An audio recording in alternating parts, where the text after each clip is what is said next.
I'd like to make a couple changes on the agenda if the board approves in order to make sure we take care of public comment in a timely fashion, as well as we have a presentation from Barry Dunn, is that correct?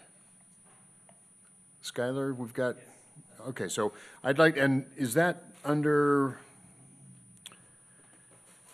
old business, new business? It'd be under item 7, Mr. President. Item 7, introductions and presentations. We're going to move that up to just after public comment and before executive session. That way you guys don't have to sit around and stare at the wall while we go meet.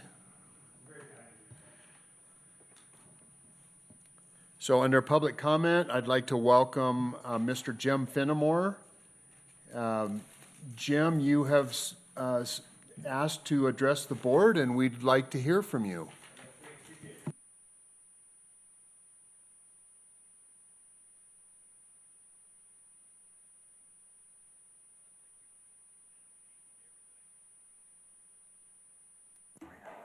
Okay, there. Just to give you a little bit of background, I'm Jim Finnemore. I'm 67. I've lived in this north area for 65 years. So I consider this my stomping ground. I've owned real estate here in Federal Heights since I was 17. And I've considered this my old stomping grounds and very near and dear to my heart. And I appreciate what Hyland Hills provides for the north community and to the Denver community suburb area. I think you guys have great programs, and I'd like to commend you on that. What I don't like to do is I don't like to come to, whether it's the city or boards or anybody, and have complaints and not have solutions. So I'm not really here to complain. I'm here to maybe give you guys some ideas and some things to think about and ways to improve the district. So I hope I don't get taken the wrong way. All righty? Number one, I'm just curious, as far as I am knowledgeable on, the park itself is zoned, the park, where Hyland Hills, the water district is here. Is that correct?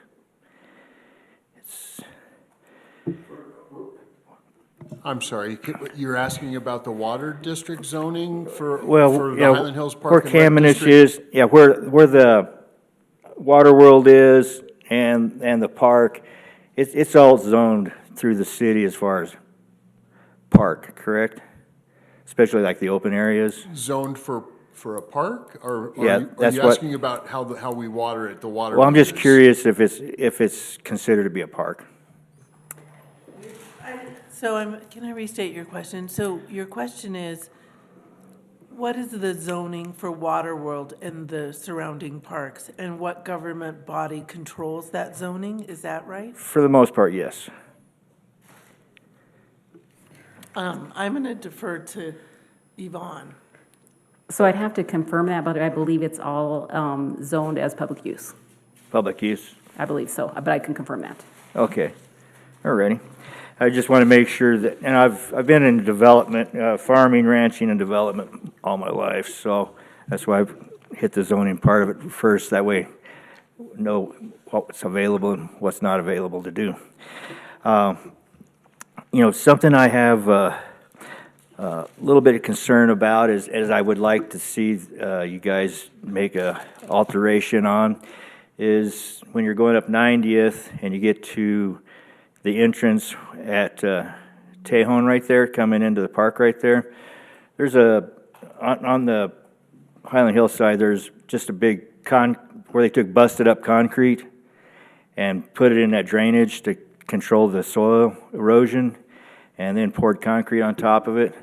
I was hoping after 40 years maybe we could dress that up a little bit and make it look a little bit more appeasing to the public, because 90th, I consider it to be not only 90th, but I consider it a parkway, because that's where our city hall is, that's where our fire station is, and so that's the city. And I would like to see, heck, I'd rather see it called 90th Parkway or something, But at any rate, if you guys could consider possibly cleaning that drainage area up, Jim, that'd be nice. can I ask a question? What Yes. was that cross street? You said 90th And Tejon, how do you spell that? Tejon. Tejon. Got it. Yes, so it's, when you go up 90th, you're going to have your first entryway coming in to the Highland Hills. You'll go up to your next entryway. That'll be Tejon Street. It's just prior to you getting to the elementary, or the school/church. Got it, okay. So, and it's in front of the city, the Federal Heights City Hall or near No, it's in front of, it's on your property. Okay. So that's why I'm addressing you on it, Got it. because I know that it's not the cities, and I know it's not the schools. So that's a request I have. And then also, are you familiar with where the senior citizen building is, just before you get to the police station and City Hall? Okay, a couple things about that building is, I've been trying to find out what's going on, but the number is now disconnected. I don't see anybody using that building, and so I think it's underutilized. So one thing this is a future plan that I would hope that maybe you guys could consider also in the master plan of what I'm going to paint out to you here in just a minute. But right behind that building is your property, and as the development has gone on through the years, it's kind of been used as a dumping ground. So there's water pipes up there, there's old water valves, there's concrete, stone that's not been used, there's a pile of dirt that's probably about 14 feet tall and 100 and some feet long, and that's right behind that building. And I was that area is also not being upkept or maintained. It's just got weeds growing. So I was going to see if possibly we could level that dirt, remove the old piping, and clean that area up a little bit. Seeing as how it's right there in the kind of the city district. So that's just something to ask about. And then, and the main picture that I would like to point out to you and bring forward to you this evening is, the reason I'm asking for these requests is I would like to see the district expanded to where we could take in a greater utilization of the property, which would also, I believe, add income to the property and also bring advertisement and make this place better well known. What I would like to see in the future possibly is something where it's expanded for the seniors and the people with disabilities. We've got a great piece, or you guys have a great piece of property here, and I feel like if we could take and go around the lower edge of the creek and take and put a path in there to where we could run like golf carts or something on it, to where people that are seniors or people that have disabilities that can't get out, we could have and I would like to find out if that hub's going to be used anymore, because that could be taken over by the city, because I know it's a project between the state of Colorado, Adams County, and the city of Federal Heights. I think you guys were involved in it somehow also at one time. But I think that building's being underused, and I was thinking if we could use that as a reception center where we could have, like I say, golf carts there, and we could bring in people that cannot make their way around the park, and we could put them in golf carts, and then we could make a path that goes, say, on the lower part of the creek, and go up all the way to the end, turn back around, and come back down, and come back around, because there's a fair amount of wildlife there. And this was, back in the day, it was a dairy farm.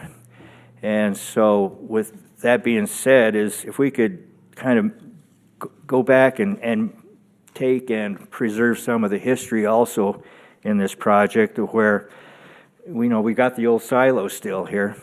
But if we were able to take people on tours, whether seniors or just people with disabilities, we could have someone, driving them around, and okay, well, this is where our trout farm is, or ponds. And we could probably work something out with the state of Colorado Division of Wildlife to where we could get them to stock that or possibly use that as where they could raise some of their trout and preserve the history of the farm.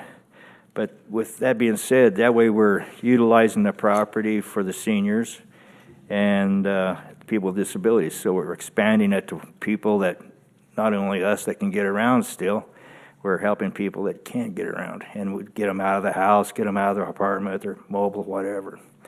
So that is something I would like to see. If you go up to Federal Heights, between the admin building and the fire station, there's a monument there. And if you walk out there and you look down in the valleys, it's beautiful. It's great scenery. You got the mountain range. But one thing you do see is 98% of it's weeds. You know, you look around, and if you go up there tomorrow and look, there's small clumps of grass that is still green. The rest of it's all brown. So basically what we got is a park full of weeds.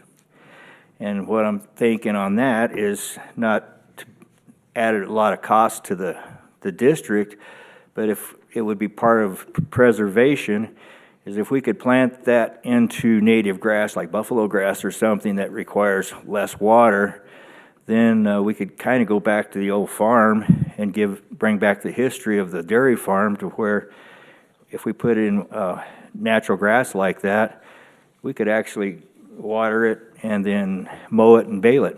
And then as we're doing our tours, we're telling people, as we're giving the tours, is this was the old dairy farm, and we're still got the grass, and we still bale the hay on it, and we sell the hay to horse farms to be used. And I think that would give it a lot of history preservation. And it also would make it to where it's not as expensive for the district to maintain that vast amount of area. And we could still have the Frisbee course out there. One other thing I think that we could do is go up on the high end of the property and build a tower and put a zip line in. And then if we put a zip line across the property, then we could also use the golf carts to load the people up down here at the low end, take them back up to the parking up above. So that's just ideas that I have to help increase the Highland Hills District as far as giving back to the community, and at the same time make the park a lot more used, and we could maintain it. There's a lot of dead trees down there that if we were using something where we're helping the seniors and people that are disabled, we could probably somehow get some grants or some money to help, or maybe some money out of the lottery to use some of those funds to maintain the trees and the vegetation in the area. And that's pretty much what I have for you guys. Jim, thank you. I think it's fortunate that you are here tonight. We have our strategic plan folks here, sitting right there. So they appreciate that input. We can look at, we're putting together a strategic plan right now. Okay. Were you able to attend any of those sessions or provide any of this feedback at one of those forums? No, I just, by grace of God, I showed up tonight and we were able to get here a little bit early and have a little chat, and then we figured out, well, that's what I'm here for, and that's what he's here for. So it did kind of work out. And other than that, I didn't know what was going on. Yeah, so that worked out well, and Yes. we'll work with our contractors, our people that are working on the strategic plan, and see what we can do to incorporate some of that into our 5-year part of our plan. Okay.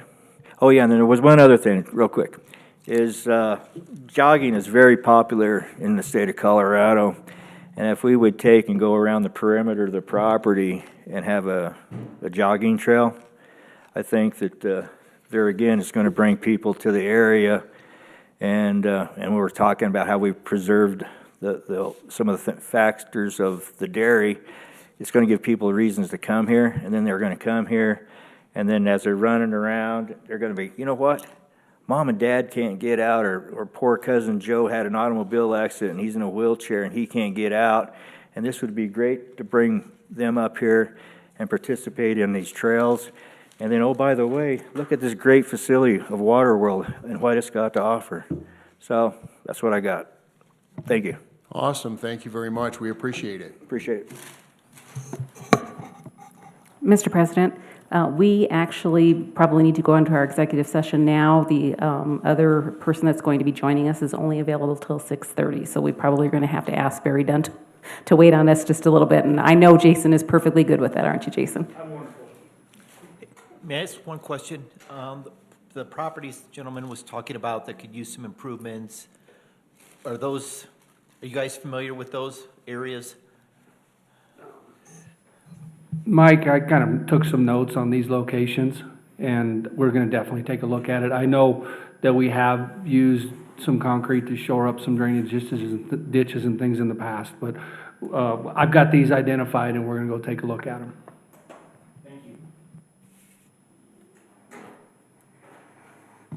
Mike, thanks for keeping us up on that part. That was my question as well.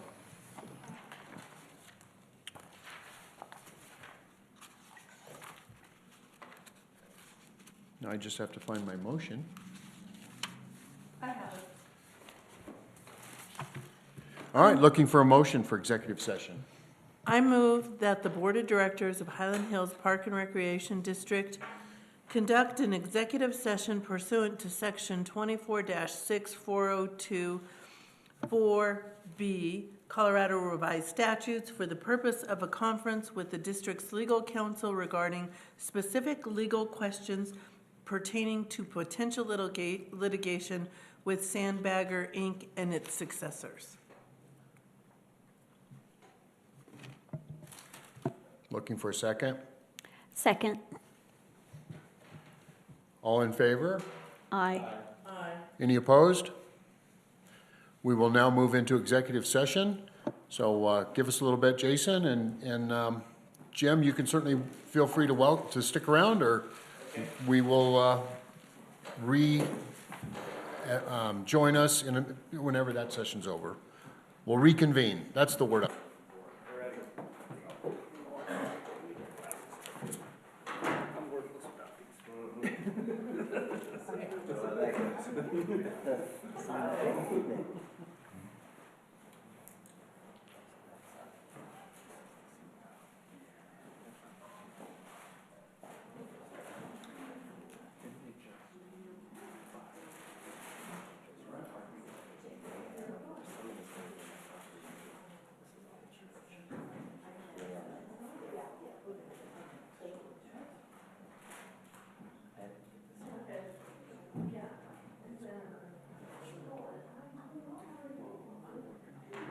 Goodbye, don't miss us too much. Be right back.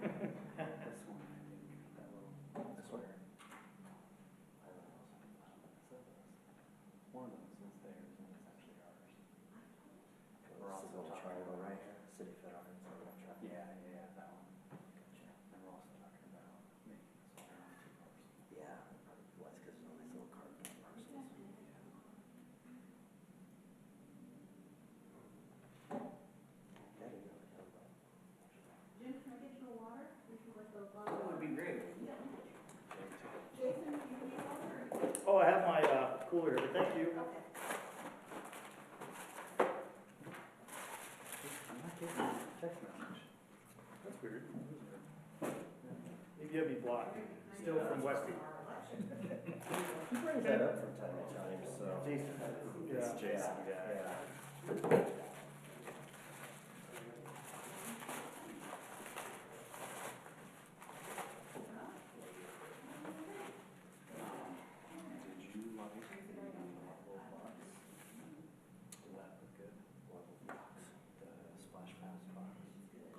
Oh, I haven't, business card first.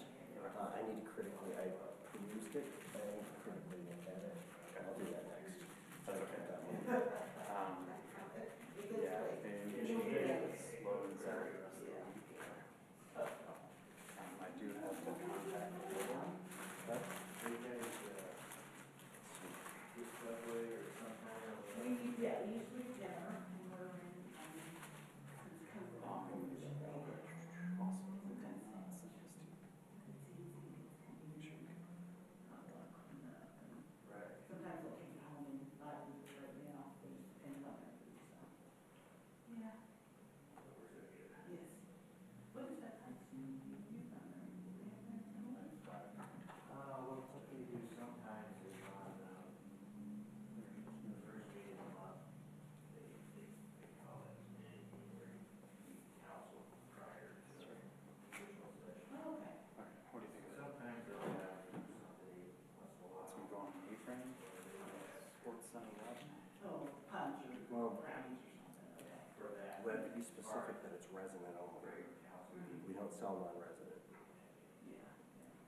So when we say season passes here, we need to say resident season passes in there. Okay. Routing preferred.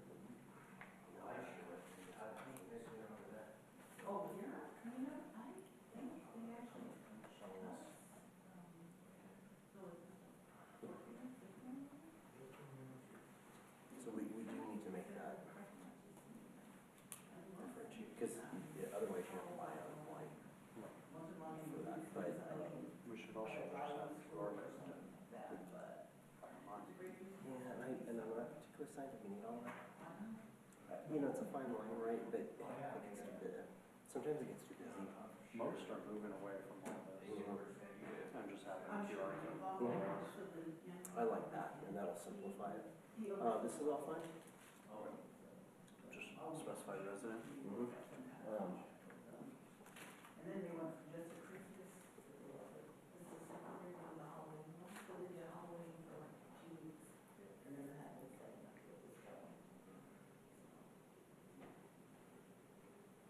yeah.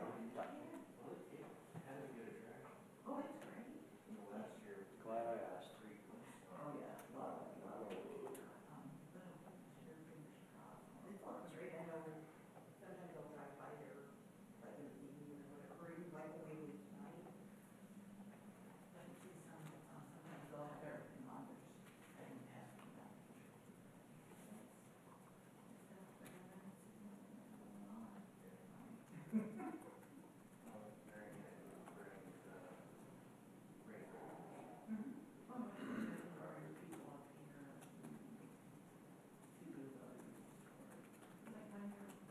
So we only sell resident season passes.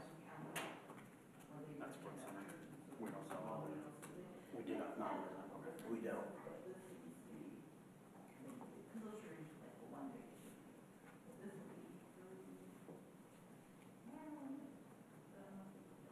Hey, Bobo? Sorry, when do holiday lights end? And, End. the last night should be the 31st or the evening of the 1st of January. So, right, through December, basically. You're talking about the Christmas lights, are you? Yeah. Yeah, they'll wrap up right, I don't know what day, let me look and see what days they fall on. And then when do they start, next week or a week after? They start this weekend. Oh, okay. Yeah, because I think they had it going before Thanksgiving, it seems like. Yeah, they had the spooky lights, so that was the Halloween version. So now the Christmas version will open, and I believe it opens on Saturday. I'll check for you. Have you been through the show before? Yeah, a couple years back. Okay, yeah, they've added a bunch of new elements and video. So it's really pretty In cool. fact, I was gonna go last year and the windstorm come through. Yeah, Tore it up for pretty good. you know, wind is not their friend. No. So they try to avoid that at all costs, so When does it start? this weekend. Friday. Have you done it? 4 days. 4 days, 1 I need minute, to. 37 seconds. Come back down. Countdown, are we? Yeah.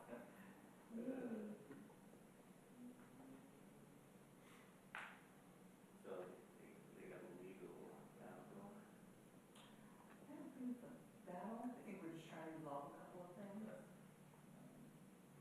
Scott, I was in Byron yesterday from Adams County.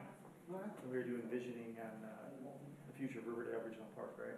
Mm-hmm. So we're in this room, about 25 people in the room, no electeds or anything like that, but it was staff and cross-staff and consultants and all that. And, you know, Byron is one of the most, core valued people on the planet. So he goes up there to speak while the presentation's on, and guys, out of nowhere, the loudest, turned up volume you can ever imagine. Apparently the speakers were connected to other parts, we were in the arena, other parts of the arena, but we're in a rather intimate room having a planning meeting, very, semi-serious, but, focus session. Kid Rock, the song Cowboy comes on, it gets worse, no one knew how to shut it off. The song played for 2.5 minutes, and you know the lyrics? Oh, Not wow. good. And I could just sense. Byron, of course, rolled with it, it was very, funny about it, but I've never had to, and it was my laptop that was presenting, so naturally I thought someone came into my laptop and, but no, it was, he told me that the cycle that's in the entire fairgrounds at the county. He goes, it's through the network, so it could have literally been anywhere. Well, that's crazy. Oh, my God. Can you imagine a public meeting, and all of a sudden, some sort of outburst happens and you can't control it? Yikes. And when I said it was loud, guys, it was concert. It was like you're in a concert. They did not skip on speakers. Free entertainment. Actually had an advertisement that. That's funny. Yeah, I don't mess around there. Yeah, it was like. How's that going with Adams County? You know, it's going slower because they had to figure out what the future of the arena was gonna be. And that slowed us down honestly about 6 months. But other than that, you know, they are moving forward with the indoor arena, which is gonna be awesome. And so now we're kind of back on track and things are looking really good. The visioning session is real well. Tell us some history there. Epic park. Truly epic park. That's really And good. what they're trying to do there is just like so wonderful.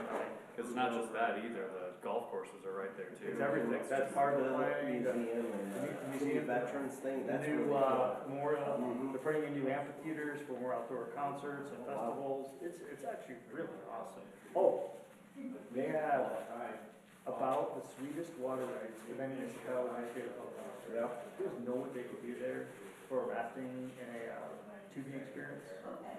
Insane. Really? So we're talking about, you know, opportunity interaction with water and tubing locally. We're talking about like agritopia, like educational, just, I mean, they're shooting for not at all like a structure, so please don't, not, but a destination that's considered on par of Millennium Park or Central Park.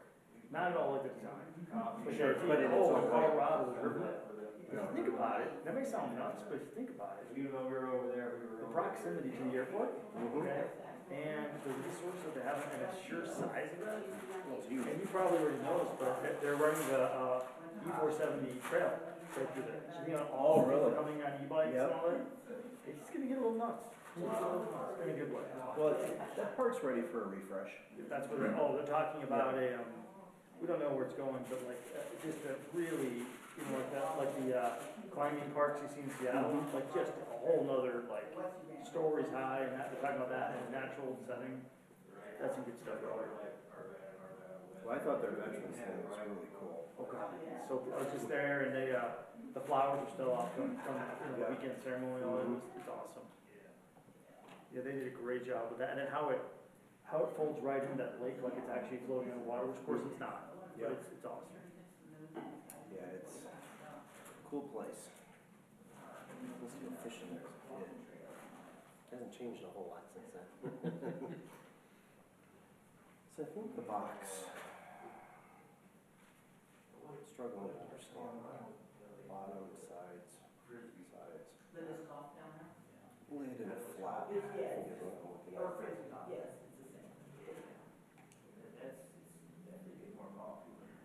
The number one message that needs to be apparent in here is scan here to learn more about your past. So when Justin and I were talking about this, You think no one will see that if it's on the inside? well, so last year it was on the bottom, and they didn't, and there was multiple QR codes, and so they weren't scanning. Because they open this box and they go, oh, I had these things. Yeah. Like, you know, what do I do next? So I'm trying to figure out if.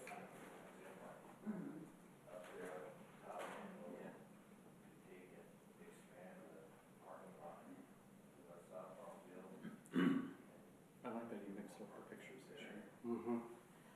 We were kind of heavy on the two Yeah. last year. Scan here to go to 2024 Splash Pass info page. Scan here to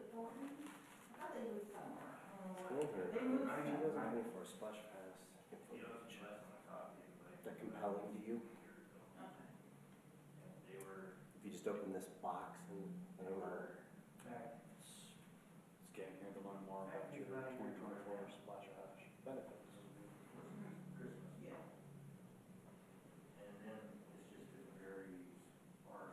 well, I'm wondering if that that off and you made this the focus of the whole, Cause this dates it. We shouldn't date it. well, it dates it up here too. Well, I mean, we only order enough for a season, so it's not a huge deal, however, you never know, right? I'm pretty sure Corey said he still has like 100 of these kicking around, doesn't he? You might. I mean, we said that before COVID, right? Oh yeah, we just reprint them every year, and then all of a sudden 1 year we're stuck with a bunch of stuff. It's 2020.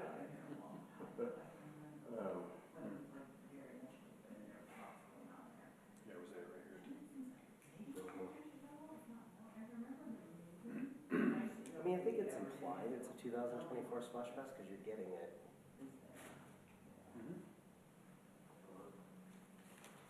I just think this message right here is going to be fun. Sounds like you guys are rethinking the splash pass. Well, we're rethinking the box. The splash pass is coming.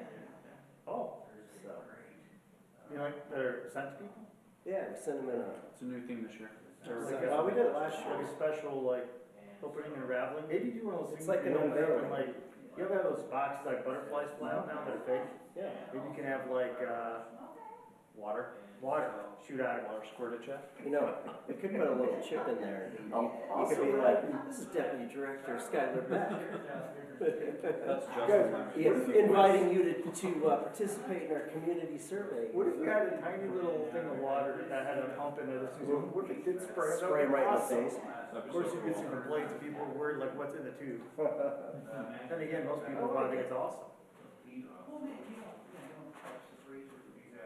That's my own. Is it worth holding it up? Yeah, so we'd have to sit on this for a week. Who's So back? which is fine. So Logan's back Monday. I think we wait. Do people get a box only if they order by a certain time? Like a special gift or no? No, if you buy it, so we won't sell them in person until we open in May. And you don't get a box then, if you buy them in person. If you buy them online, we ship your passes to Is you. it cheaper too? A couple bucks or something? You get more freebies if you buy one. Because the last thing we want is a bunch of people waiting in the season pass line. Yeah. So we make Yeah, it, yeah, yeah. we make it. Yeah, you heard that feedback now, didn't you? Mhm. Oh, we've done that for, we've mailed passes for years. 'Cause I know, we're I'm just like, messing with you. you need to, why would you wanna wait in line and do this if you can just buy it online and we'll ship it to you? But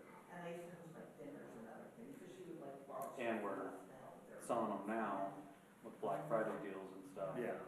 People give them as Christmas gifts. Then we did that with the stocking stuffers and the golf passes at Westie and the fitness passes. People love that stuff. Made a killing on that. Yeah, good, great thing to give to people. all right, do you want me to email you back or you? Sure. Let me just, You are applying, I'll just do, I'll do all this. Corey should wait. oh yeah, you're on this, yeah. Yeah, because we're gonna have Corey, right? Hey, how was your, speaking of marketing, you have a marketing improvement underway, don't you? Or do you? Oh, what? Communications or marketing under recruitment? Yes. How's that going? Have you Good. started interviews? Interviews this week. Nice. Interviews this week. We did a couple yesterday, a couple more tomorrow. I got over 100 to sort through. I mean, it was a lot. So, yeah, cool, excited. It'll be, that's an important position for us, obviously. And a fun one. And a fun one. Yeah.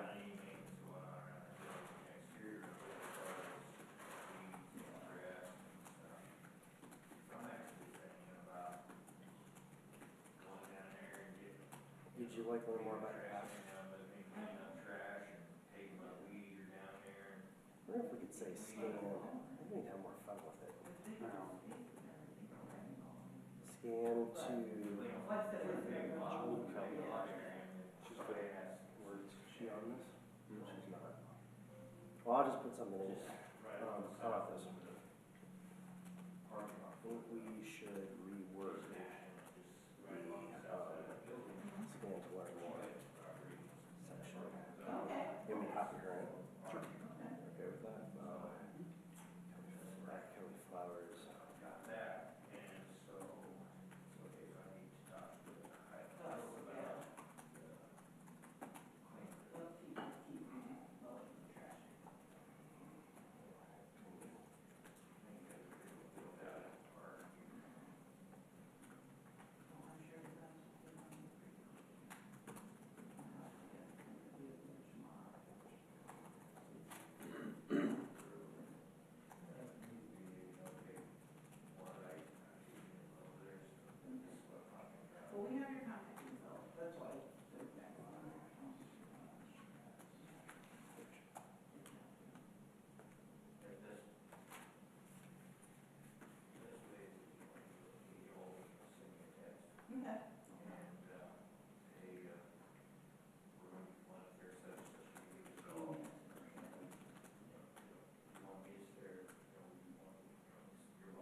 this is the first year since COVID that we ship the passes in real time, starting the sales period in November. So prior to COVID, we would do that all the time. Because I remember we did it this year, but We had to start. We had to stop, well, we had to stop in COVID because we didn't know if we could open. But since then, we've been waiting until the new year because we've been adjusting bands and doing all that. So the reality is Corey's probably going to need to order enough of these to carry us for the 2024 sales and the holiday sales of the 2025. So I think we probably do need to remove that word for the year. I'm going to take, we should consider, I was going to say we should. Yeah, let's just make it generic. We can use it. I don't.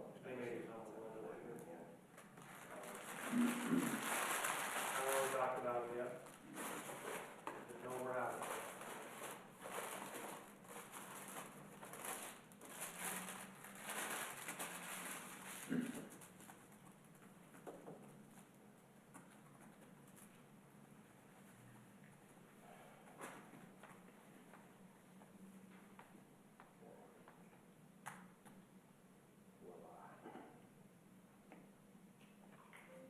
People do really like boxes. Yeah, that's nice. It's a. It's a fun It's the little things. little unboxing. We don't have to use these budgets. We can't quite do the Hey, Disney. you do. You need to hide like 5 golden tickets and 5 random boxes. There you go. People really start buying these boxes. I like that. And when it's a golden ticket, I don't know, it's, they could bring a friend bonus free every time or something, I don't know. Name one of the slides. That would be kind of fun. You watch the Office. The golden The ticket. golden ticket then. You know, some stuff like that, you never know. You create, you know, sometimes it creates quite the stir of people, just saying. It really would. I know, I like that idea. I'll write that down. If they're watching, they're gonna add that on the bill. It'll be a line item marketing idea. And wait until we do it and then he'll charge royalty fees or something. Well, we gotta send him one with the golden ticket. I can't bill it from the outside the scope, so I think we're good.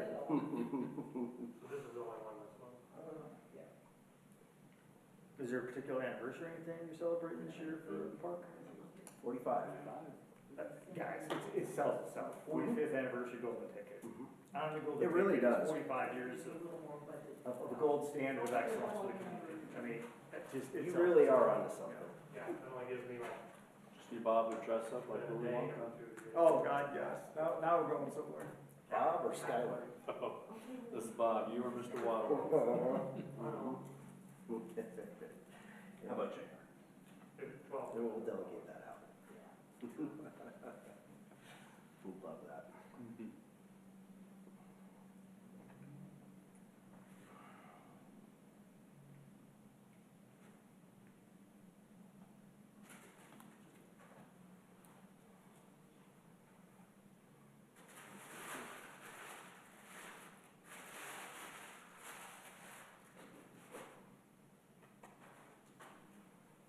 Good luck. It's already stirring, huh? So I talked to Lisa. She came to the same conclusion. She thinks that's so.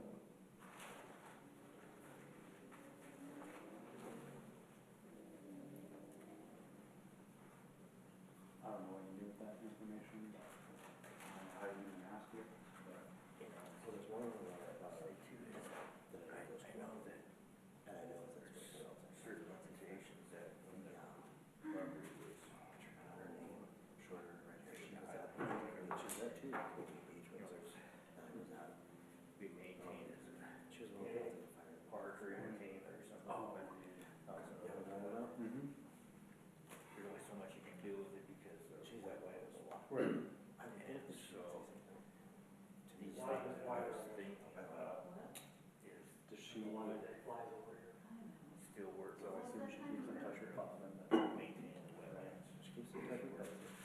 Just one around That there. is Bob, get along. After the wetlands, that way, running trails. They like it, zip lines, I don't know if zip lines close. I'm not sure.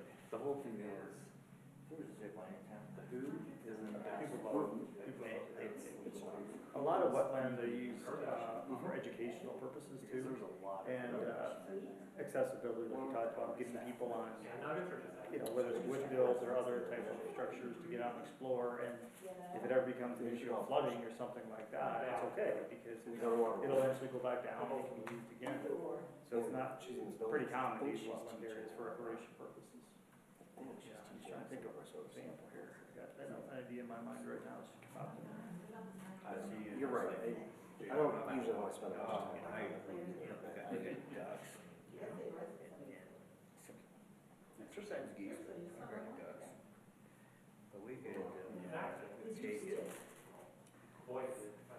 set the wetlands not to where it's, traps more of the fowl. It's also a story. Down there.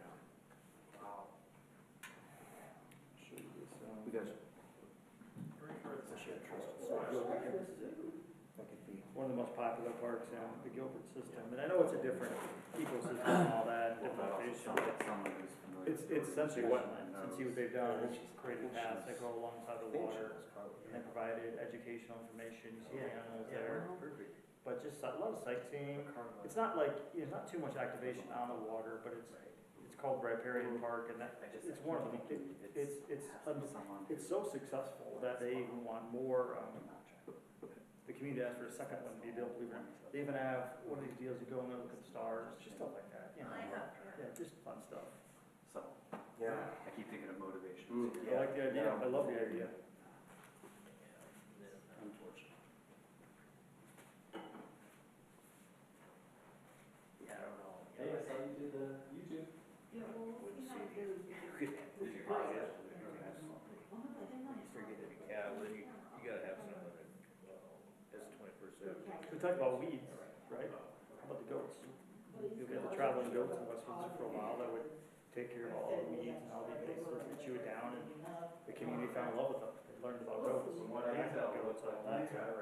What was across the street, you said, and what was across from us? Yeah. For the entries, you pay 190 and 90th. I'm just gonna zoom in on it.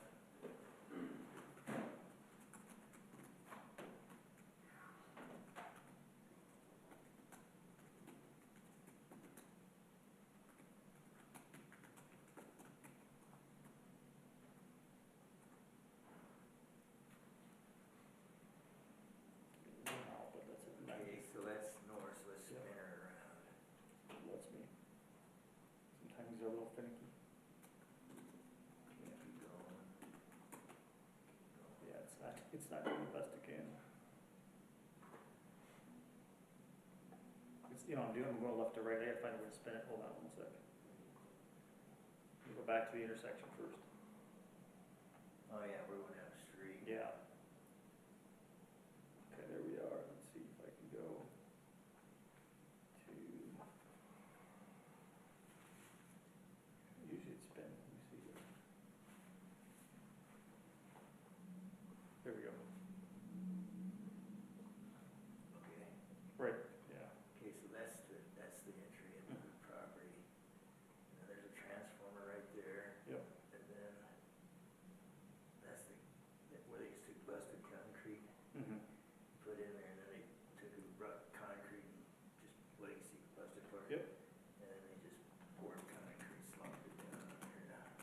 Controlled the. Got it, yeah.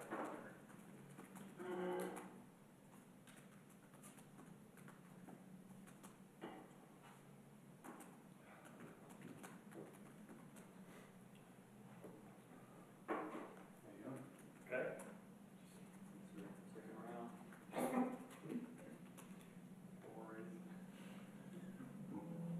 You want us to throw stuff at you over there, Mike, or? What's that? You want us to throw stuff at you over Probably, there? because, yeah, I may find us fall asleep or, normally I'm taking my nap by now. At the finance table? Gotta have like this, you know, It takes me back to COVID, right?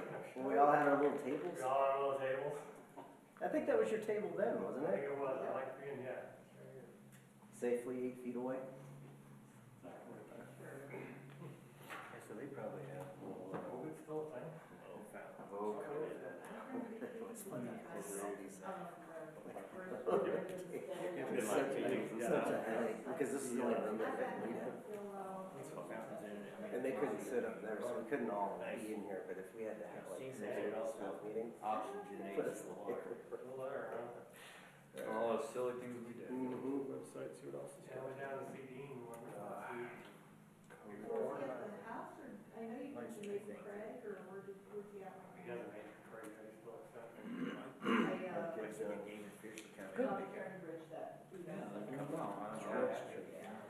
What's slowing down? November, right? They'll start. Yeah, so Baseball's one done, right? started, well, he started baseball again. He's joined a club team. Oh, So we're a little more hardcore. So they started practice 2 weeks ago at their indoor facility. So. is that the one along 46? Over there, Lack of repair. so that's fun. So far we like it. I mean, we've always kind of done more rec type leagues, but we wanted something a little more. Hey, that's okay. So he's in that, and then my younger two are in gymnastics. Well, that's still doing good. But I know the area. Yeah, no, they love it. Definitely could use some beautification and some opportunities for recreation. Yeah, no, that program, and this is what Southwest corner, trying to kind of recenter everybody. So that's really, we've had some little things. Right. That's what chance of having rabies. Extra thing going on some certain things, but fortunately. Have they gone on to other properties? Rock solid. Yeah. And, Do you know? if you have to have some problems, it's like, okay, well, all these other. Because usually that's when, they're branching out. She got tired of waiting. Usually that's when action is really taken, you know, if the prairie dog becomes so uncontrollable, they start taking over, you know, homeowners' properties, business properties, and they start taking them out. Ran the court down the, so I went in and bought it, and I went, before you see this, I'm on it. Just don't, you should stay away for a few days. Oh, man. Yeah, that's one of those things. Was it supposed to be battery operated? No, we ordered a, Detronics, one of those big professional clocks. And it just came in. It's gonna go by the chalkboard. Well, it's Yeah. one clock, we'll sort Up of on put the gym floor. Oh. She bought one from Amazon, put it on the wall by the bathrooms to get us by. Until the clock shows up, except Knocks down at you, but all there's curious if all the babies flags are are running. come on down and So. be tied Holes into in the the building. But I go back to that program, it's odd. She said an enrollment was up again, even higher than the last session, so. Yeah, it's I was talking interesting. to, in other words, So my son, city of you know, boys do Westminster. Wasn't as popular. That's popular. Yeah. So there were Running and two other kids in his that's class gonna do a lot of, last lot of session. traffic. Oh, wow. Now there's like 8 kids in his class. Yeah, I think it's So like, yeah, I gotta learn, it's like this girls hockey, boys Really, gym. as far as yeah, and boys volleyball. Yeah. It's another thing that's really taken off. It's gonna be a great time and all the dirt's still there. Yeah, I gotta learn how to Fed get allowed reports all on the my way down trucks, to like 36. working all this stuff, but Well, you know, also be she nice. said, This is my idea when I was there. It's up. Cool. And, Again, I used to be the do director, have a really good about program. 2 years ago. Um, I they dealt with met all on the, a pay plan, you know, hazardous crossings, which doesn't federal, take people effect trying to get until the water world, January. people trying to She get the agreed to Westminster, that. all She that. was happy with the pay You get all plan. this land, it's dirt moving, why not put an underpass under federal?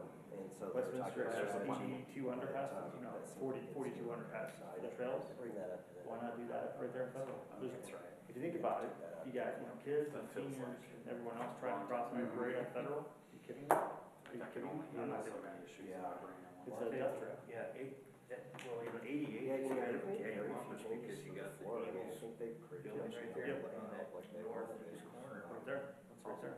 Keep asking, So well, that, it kind of sits like this. I mean, you know, we found anything that So, we missed. you know, nothing against the Eagles or Then that's anything, for the but walls. there is a big, they got a great big That is thing one thing in I there, see it's like, parents, like, the state ought to looking come in around and, or, Yeah. you know, so It's- once that's, yeah, that well, yeah, a chunk of that dead So apparently there's not much property. My suggestion was to have a trail system with the underpass here connecting to the Waterworld Trail. Exactly. And then, and then if that wasn't gonna work for some reason, okay, at least put one down 84th, at least for the school, right? Just pick one of these other ones, but, Before you get to concessions, so these are both developer Oh, yeah. properties now. big blank wall. You know, Exactly. the city could Kind have of put a like Band-Aid into closed that bulletin boards, so people. just like they did put down now. Yard sales or whatever and Yeah. stuff. That was my idea.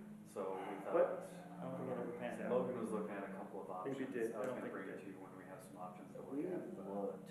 All I heard was, last time I And was there's in another meeting, area was back by the talking about a gym. turn lane coming off of Gyms the where on we could Fish. put another bulletin board. And then that they were wanting to make So sure there's that two they spots we're looking at. properly Put some flyers Mhm. for. So we looked. RTD stops Trying to see if I can find along one. there. We looked at, There's one right It's now, really nice I think an looking RTD stop right, I think we might have. I think even here. talked to John. I believe, is that right?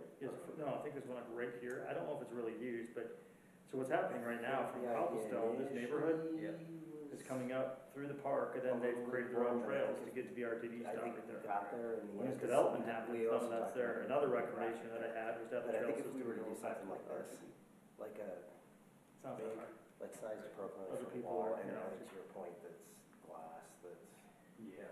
it would be a great place for people to work and RTD stuff. right here in the We corner. talked about putting another digital monitor, a huge digital screen there too, that was the other conversation. Yeah, we talked about that. and you get the school there too, so it's like, why not create more, Yeah, and you, some of it's once in a lifetime. It'd have to be you can make it happen. recessed in As the- soon as it's up, you'd never make it happen, as Oh, far as, yeah, yeah, I'm once not it's sure the how turns that- and the underpass and things like that. The other idea we Yeah, talked right. about is having a flyer holder. Millions of dollars. Mm-hmm. People can grab, you know, a flyer as they walk by. But, you know, that one does tend to look beat up. DOT. So, And, No, we need to do something with the space. CDOT. It'd be nice to And, promote stuff. ask them, what kind of permits they got? for yeah, that? I just, Well, because we were talking to I don't Colin. see any permits moving. I guess And not, he was just like, need to yeah, I make just don't know what changes. my limitations are on Well, someone's asleep where I in can the put my flyers and. because they're developing all that, and I said, It it can't should take need us to to the be wall. Yeah, changed don't take down them to to the wall, but I like the the holders buildings are built. that they put up there. You know, Mhm. the double sided West posters. Michigan told me, well, Those are nice. footprints are already Low cost. approved. I think as long as we pick something that looks nice and durable. Yeah, and there was different variations Yeah. presented to council. No, it's wasted space. You know, I mean, we it need had to gone do on for something years and better. years and years, Colin's really good. you know, but ultimately, this is where we're Colin going is a right now. machine. And I'm not, I've been gone so long now that I don't know. I don't know what Justin's been doing. any improvements in the roads are considered with underpasses or trails or anything like that. I don't know. Those coordinators are. Well, you know, they're moving in that through stuff, and development. Colin just keeps gobbling stuff. He's like, what else do you want me to do? What else do you want me to do? on the corner of Bowl. I'm telling you, and coordinators 80. are the lifeblood of. That's supposed to be a small part. Yeah. And then there's supposed to be. Right, Not for whatever reason. they Right, just bring all I the energy. was part of that too, and it was the idea of having the site in, you know, in the park, but also across the street. Traffic. Go ahead and have interaction too, and vice versa. That's who you want to bring. So you're gonna have Yeah. No, I kids think coming it's across out of the school, elementary and junior high routes. a good place. So, I mean, all that kid traffic right there. I mean, I feel like. So that should have been addressed somehow as far as traffic and. The reality is, there's certainly still. Radiate needs something federal Look at it now compared to, and 84th. I gave him my June or July. It's You have those. completely different. In a lot of What do ways. I know? Yes, and There's a few things that have changed. But that would be a great You know, tie-in. there's a lot of things that have. As far as an underpass or an overpass Interesting. at 88 connected those people into. Yeah, it could have been done, I know it could have been done. I know it could, absolutely, and I know it's costly, but why not pass on that cost to the developer? If you're bringing a $1 billion project, already in those neighborhoods and investments, you're telling me a $5 million underpass, which I thought it cost. Nowadays, might be gone. You're telling me that means anything to $1 billion development when you're improving the accessibility and people with the road. You can tell how bad it is. You know, I know it's a little too close to home, but like I said, I do know that it has been for over 30 years considered for development. So the concept of developing wasn't necessarily new, but how it came to be, I think there's a lot of people involved with really wanting it and people that were really against it. So Maybe that brings others that encourage them to work hard too. Numerous interests in that property through the years. And then, That's where I'm sitting there kind of going, okay, I'm not, That's fine. I figure somehow we'll find out Yeah, on go the home. record, so right? You know, you gotta find the balance. primary developer bought it, Sometimes that's why. and then they turned, sold off sections for different developers. Right, because it's to the same. developers to come in and they just throw their hands in it. Mike lives up there, Mary lives in I'd be curious to know what, it was about 240 acres, if they sold it to 238, you're right at 240. I had, Plus they sold that ground on you know, some time to west of Wall. reflect and come back and I That went, pocket here with the trees that go to the slope, yep. Yeah, right underneath that water tower tanks. but you know, here's the thing, I think So school, I guess, was supposed to be kept 100 acres.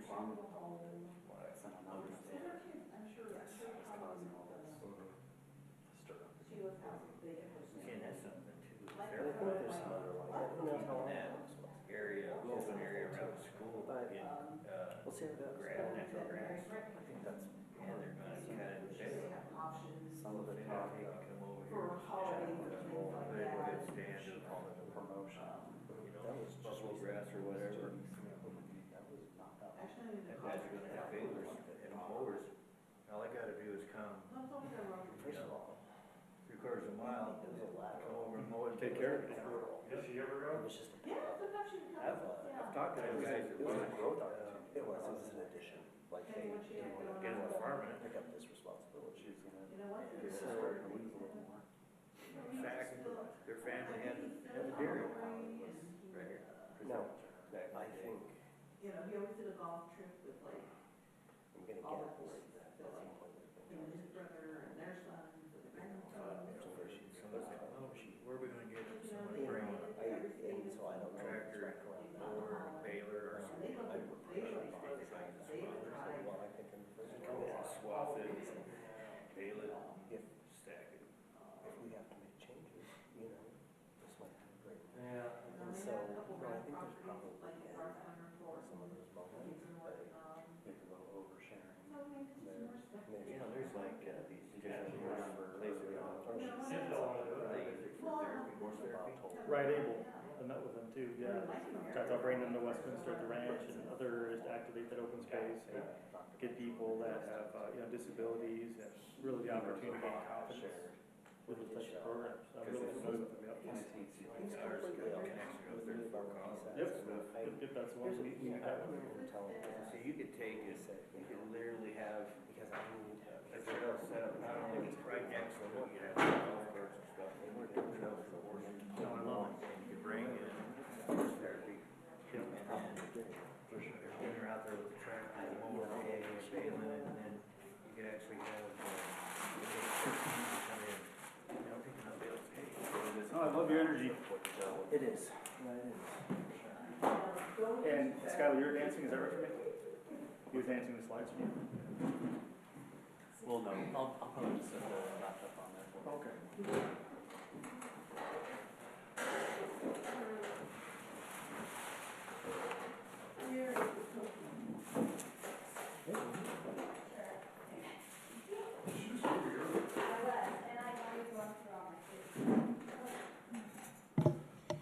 I ate mine too fast and now I have to stop. Here, go ahead, sir.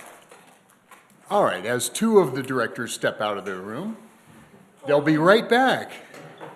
So we will reconvene as soon as they get back in the room. They, you mean him? I'm here. Okay, Margaret's here. I'm right here.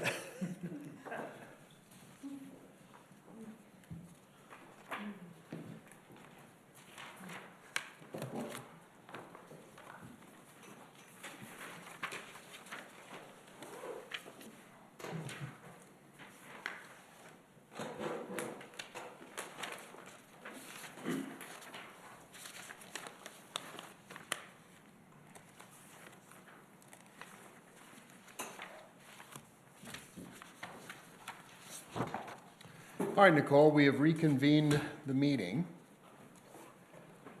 Consideration of additional agenda items. Hearing none. Introductions and presentations. Jason, it's your big time. Thank you.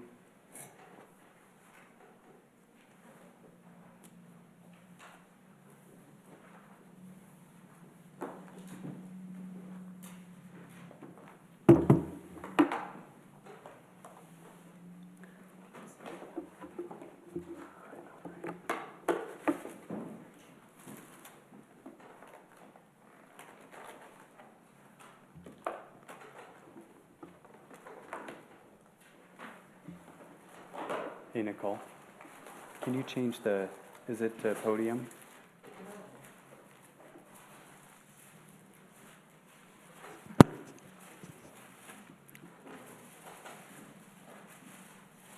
Great, thanks. All right, good evening. I'd like to introduce Jason Gank with Barry Dunn, who has been leading our strategic plan efforts, and he's here to provide an update to the board. Welcome. Thank you, and it's great to see you again, and I really just appreciate the opportunity of continuing to have updates and to share kind of where we're at in the process. And a couple of things is that we will be sending you the full slide deck that we shared with the advisory committee, and in there is much greater detail of the updates and more specifics with sort of the high-level updates that we're providing this evening.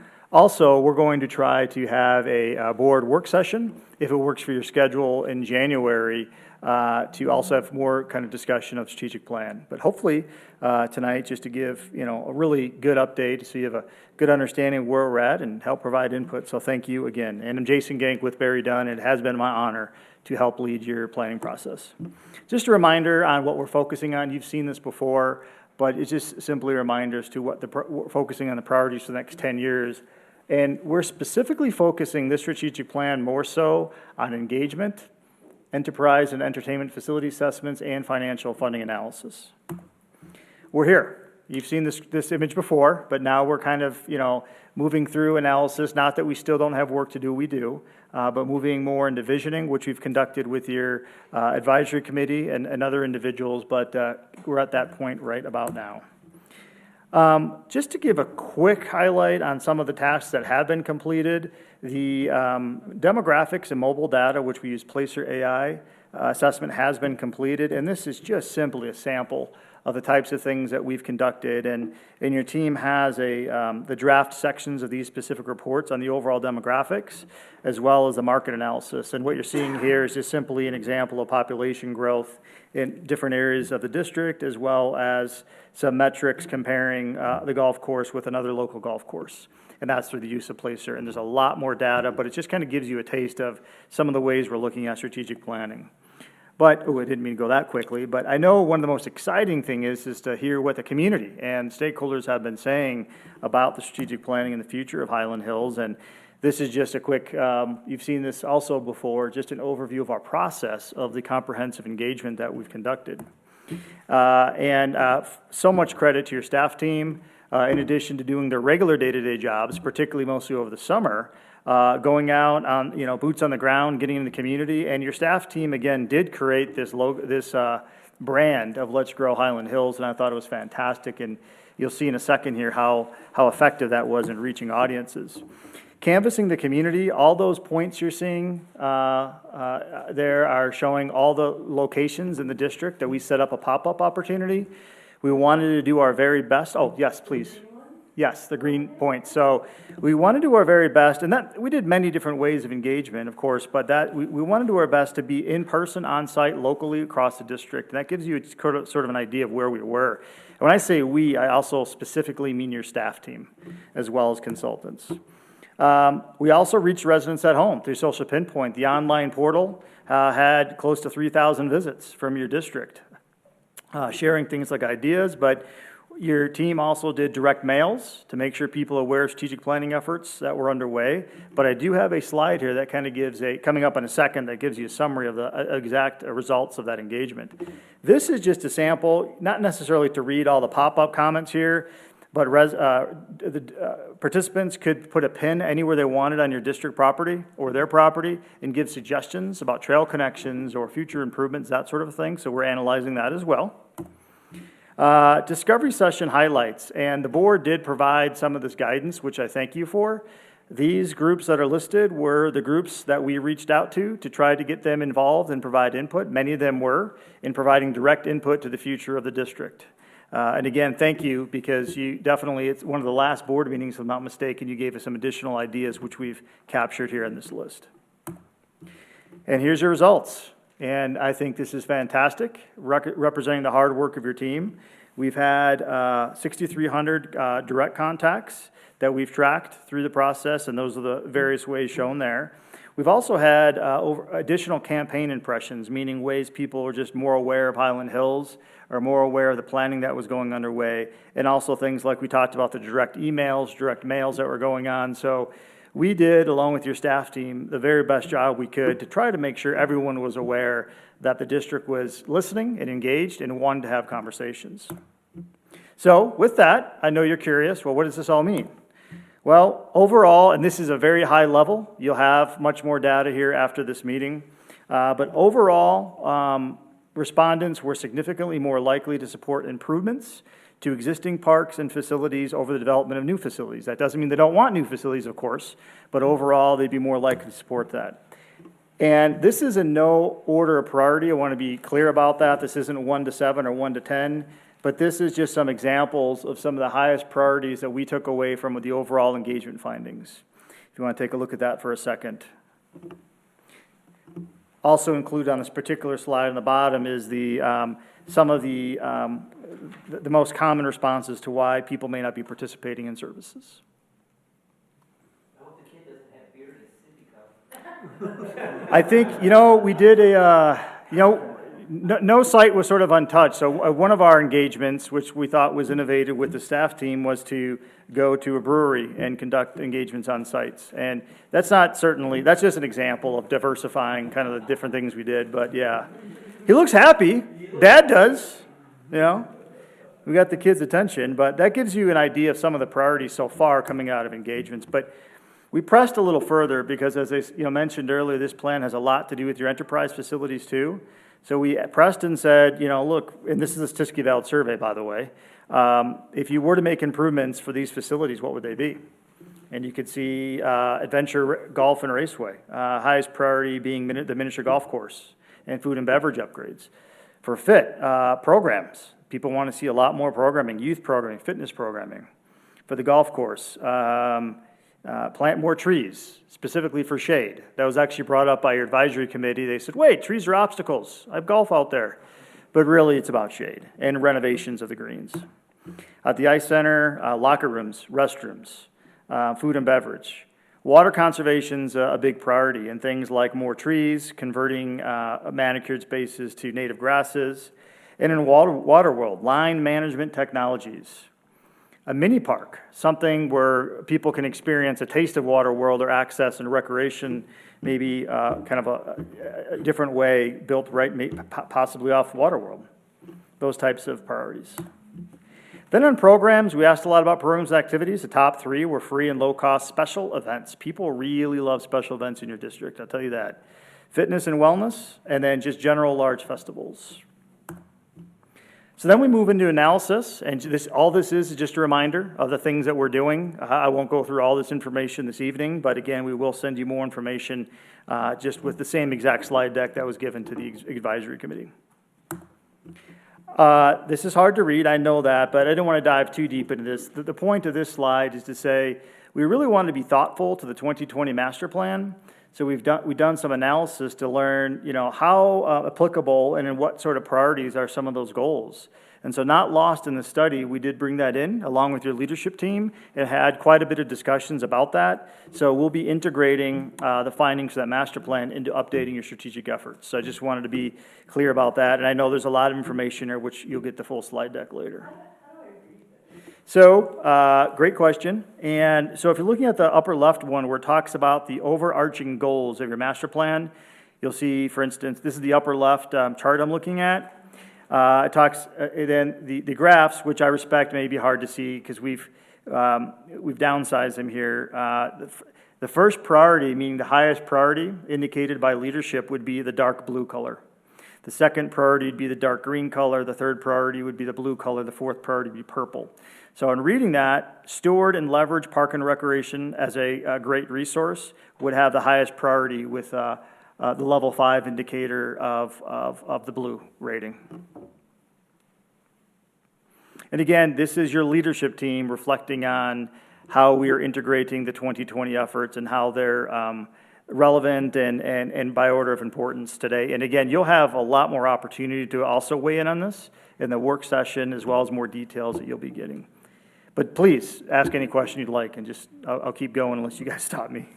Yep. So if I look at that, if there were 7 respondents to goal number 1, so 5 people said that is the most important, and one person said that second most important, and the third person said it's the third most important. Right, so if we're talking about, the first priority was given by 5 individuals to steward and leverage park and recreation as a great resource, whereas one person said enhanced community health and wellness was the top priority, and contributing to economic growth and success was the top priority. It's just kind of in the eye of the beholder, in the eye of the person rating. This is just informative for the planning efforts. This is a discussion with your leadership team. It'll certainly fold much more into the larger strategic planning efforts. But the main point on this slide was just to illustrate that we are definitely thoughtful of all of your planning efforts that have been underway. Thank you for that question. I appreciate it. The think tank's coming up. So we are running 2 think tanks, one with enterprise-specific private facilities as well as public entities. And we're working with organizations that have identified with your project team that can help really kind of push the vision and challenge the vision of what parks and recreation organizations like yours are doing across the nation. So we'll be folding those findings in too. Then we go into visioning. Some of that has already started, frankly, with your advisory committee, but really taking, all the results, all the findings, and some of them are still underway, bringing them to say, okay, now what does this mean? What does this vision mean for your future? And you're going to have certainly the opportunity to weigh on that too, as we talked about likely in that January work session. But I do want to share with you this.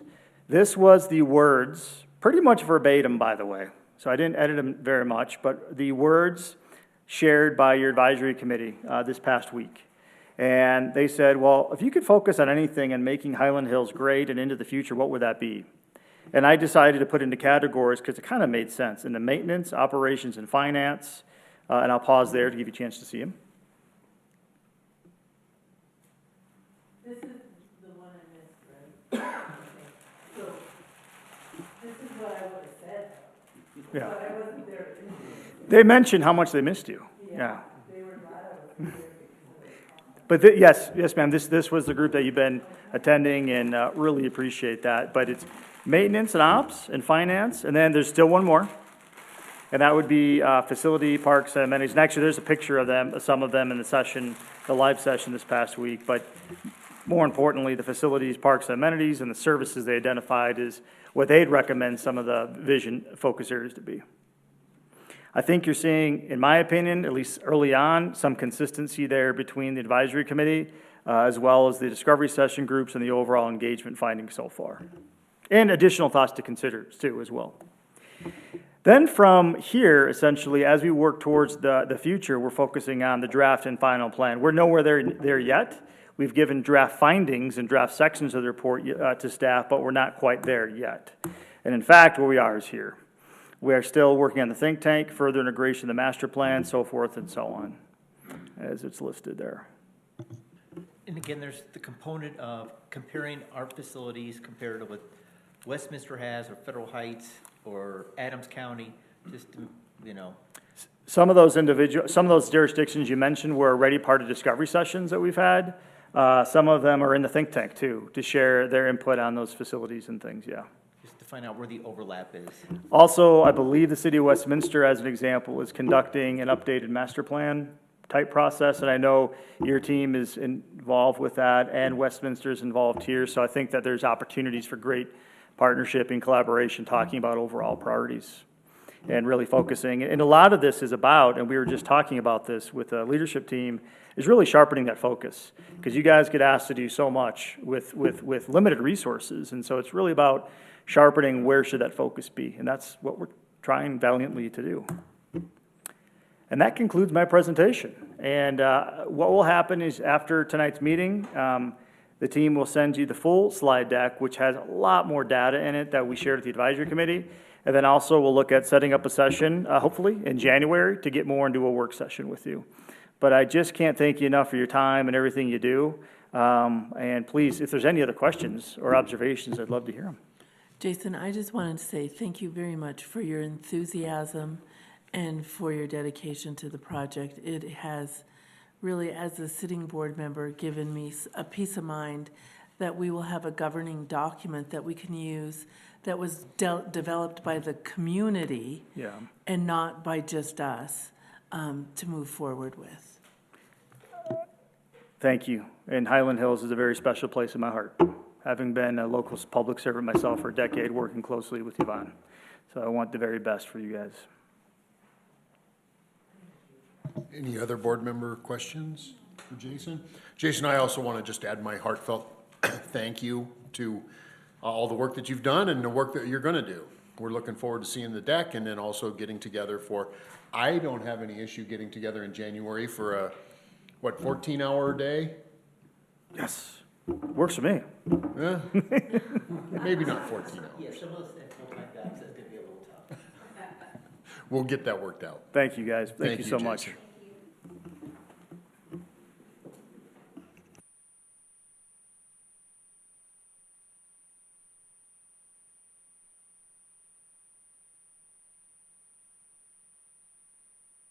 Looking for a motion to approve the treasurer's report.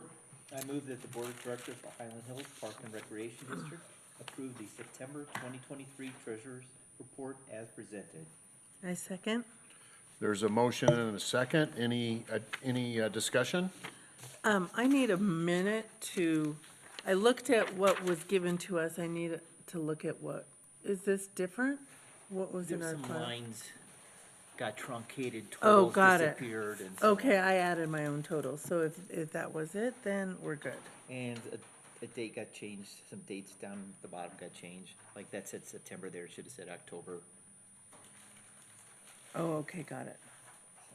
So again, October, I thought it said October. I'm someone that always focuses on cash, so I see $40 million of cash in the bank right now. Again, we had almost 39.5 at the end of September. My math is, okay, 40 million at 5% interest. Again, 5% interest won't last forever on investment accounts. That's $2 million a year in interest income. So get it while you can. Yeah, I have a question with regard to that. What is our projected low point for cash? What month does that happen? December?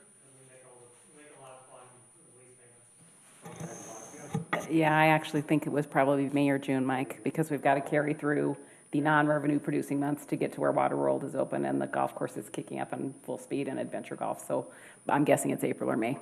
We usually get a pretty large tax receipt disbursement in April. So it's one of those 2 months, April or May is my guess. Okay, got it. And then how low does it usually get? We had that, I don't know if you have it in front of you, Mike, we did do a kind of a projection out of cash flows, and I don't remember what that looked like. I was gonna look at the investment report, and I can tell you that. Yeah, how about we get that information and get it out to you?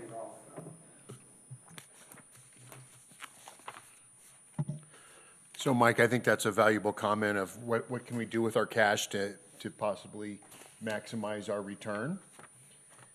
So that's something that. And again, it gets invested in the state fund, right? So. Yeah, and I think that we have state statutory requirements that limit what we can invest in and what that looks like in the level 1, level 2 investments. Yeah, we actually have an investment policy Yeah. that we follow, but Mike's right. Right now, we're getting our best return on the liquid cash pool that is Trust, and so that's where we have the bulk of the money, I believe, right now. We try to diversify somewhat, but certainly the best rate of return is in that liquid fund right In now. our short-term investments. Yeah. Who knew? 5.5 right now. What was that, Mike? That's pretty good. Any other questions from board? Discussion? All in favor of approving the budget? No, treasurer's Or treasurer's report, not the budget, that's later. The treasurer's report, all in favor of approving the treasurer's report? Aye. Any opposed? Motion passes. Looking for a motion for approval of meeting minutes October 3rd and 17th. I move that the Board of Directors of Highland Hills Park and Recreation District approve the minutes of the board meetings of October 3rd and October 17th, 2023, as written. We have a motion and a second to approve the meeting minutes October 3rd and 17th. Any discussion?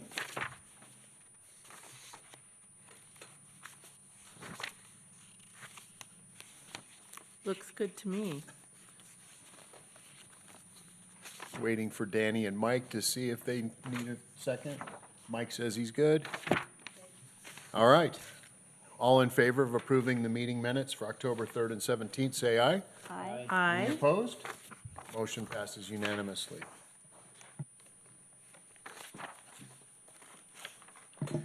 We have a communication and correspondence to the board from Joanne Cortez. Very nice thank you card. Please take a look at that. I'm sad that I missed that event. It was a good event. That's what I would expect. Yvonne, it's up to you now. Executive Director update. Thank you, Mr. President. I just want to go over the project tracker in your board packets, and again, I will just highlight the items that are highlighted on your report. So starting with item number 1, which is the City of Westminster IGA. As you all know, we are working towards a consolidated IGA, but in the meantime, we've been working off of an interim IGA. So after several back and forths and last-minute changes and so forth, we have landed on the interim IGA that is in your packet tonight. Everybody is comfortable with that. It will be going to City Council this week as well. So continuing to make progress, but again, the overall goal with that project in the end is to have a consolidated IGA rather than the several individual IGAs that we have out with the city. Yvonne, I have a question with regard to that. So the one we have in our packet now is the interim IGA. And it lasts until 2025, is that right? Did I read that correctly? Yeah, so this, actually, I think this is an amendment. I think we already had an interim IGA. This is an amendment to the interim IGA. And yes, it anticipates that we will have the consolidated IGA completed at the end of 2025. Got it. So the time frame for an overarching consolidated IGA with the City of Westminster is December 31st, 2025. That is the goal. Okay. Moving on to item 2, that's the Carol Butts Park Improvement Master Plan. We have that final plan ironed out, and we will present that to the board for approval at the December meeting. With regard to that one, that was presented to the Parks team at Westminster, is that right? Yeah, it's been presented to the Westminster Open Space or Parks Advisory Board. It actually has also gone to the City Council. They are not formally adopting it. They're choosing not to. This board could choose the same, but the plan is complete. You've all seen it. It was presented to you a couple months back, I think. Yeah, and then did the Westminster Park and Rec people, did they make any changes or have any comments? I think they had a few comments. I'm going to turn that over to Skylar. Yeah, most of their comments were related to security. They just had some questions about where some particular trees would be planted and shade structures, things like that. So we did make some minor changes based on their recommendations, and those are reflected in the most recent plan.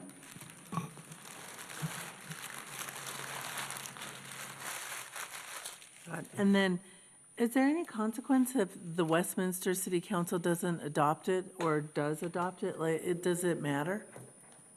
No, I don't think it matters. I think the Carol Butts Park will continue to be discussed once we get our strategic plan done, once the city has their vision plan done, and then we determine what our continued partnerships look like, because we still need to talk about the MAC, we still need to kind of finalize the ice center, although I think we've made a good stride in that one, and then ultimately Carol Butts Park, which is also jointly owned. So, it's not, we had committed as a part of the property swap to creating a master plan for Carol Butts Park. We have completed that commitment to them.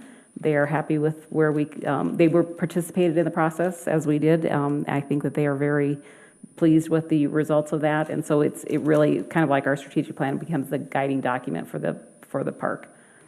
So no, I don't think that there's any issues. When it could become an issue is if we decide a time frame and a budget with the improvements, whether it's a phased process or not, and then what the city's participation level is in the project going forward.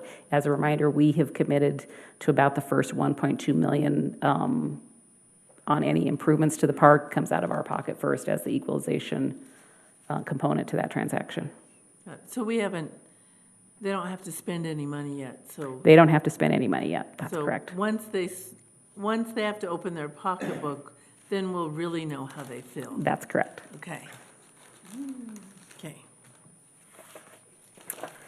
Moving on to item 5, the Park and Recreation Master Plan Committee, just letting you all know that the project at Sherrillwood is moving along nicely. We've got a lot of the concrete work done. We did finally receive the building permit for the shelter from Adams County, and that shelter has been ordered. I think that the target date is about February when we should expect that shelter to be on site. We also are in the middle of preparations for the artificial turf project, which is going to start shortly at the sports complex. And then we have 3 pending Adams County open space grant applications right now. One is for playground equipment at Carl Park, one is for pedestrian bridges at Kamnish Park, and one is for planning money for landscaping improvements, including xeriscaping throughout the district. So I think that our sense at the meeting was that we have pretty good chance at perhaps all 3 of those grants. So we will let you know once we hear whether those were approved by or recommended by the Open Space Advisory Board.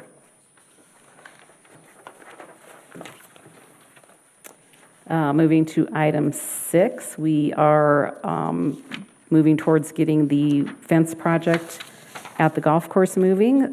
We have been communicating with the HOAs. Now we're going to direct communication, which includes door hangers, not for the entire HOAs, but for the properties that are directly affected. So basically the people whose properties butt up to the golf course. So though actually we're in Alan's office today, they're going to start going out tomorrow, as I understand it. And the project is scheduled to start the week after Thanksgiving. Is there anything else I should know? I have a homeowners meeting tomorrow night. They're going to be asking me about it. So the hangers, the door hangers are going to go out next week after Thanksgiving. That's what you said? No, the door hangers will go out this week. So I'll have Kate and his team start getting those out. So they'll be probably, when you get home tomorrow, they might be there. The homeowners associations have a virtual copy of that door hanger. They have an email list with addresses, the direct email affected, our neighbors. So they have all the information they need. They just need to execute on their side. And then we'll execute on our side with getting out and getting those door hangers out, front door and fence. We're still looking at January 1 to start over by hole 10, is that correct? So they're going to start on number 10, and that is going to be on November 27th. And then they're going to start heading east, and then they're going to come down the hill and then up 14 and 15 heading your way. I got to save some money for the fence. And they did ask for the contact with Woodworth Fence, email and phone number, so that information that homeowners associations have. All right, they have not sent that out to us yet, so I'll talk to our management company. It sounds like tomorrow night's a good night to do that. Tomorrow night will be a good night for that. You could bring them your door hanger. If I have it. Or you could just get one from Ellen's office before you go to Before I leave, I can take it. Thanks. Thank you, Ellen. Thanks, Yvonne. So the last item is item 11, the strategic plan. Obviously, I'll note that the consultants would be here at the November meeting. We did have a discussion with them, and our plan is to have kind of a work session with the board at the January board meeting. So just kind of want to alert you to that, that we'll bring them back in here for some, down and dirty work with the board members themselves. And so that completes the projects in process right now. I do want to point out to you that we have moved 2 projects that were on the tracker now down to the completed project section, which would include the Carol Butts Gymnastics project, as well as the roof at the Ice Center. So those are completed and will now come off the report at your at the next meeting. And Happy to answer congratulations for moving those off. Yeah, pretty exciting. Thank you, Yvonne. Skylar, monthly reports. Sure. In your packet are the third quarter reports from our department managers and directors. They tried to summarize all the great work they've been doing over the past 3 months. Also included in your packet is the KPI report for October. So please take a look and let us know if you have any questions. Say, Bob. Okay.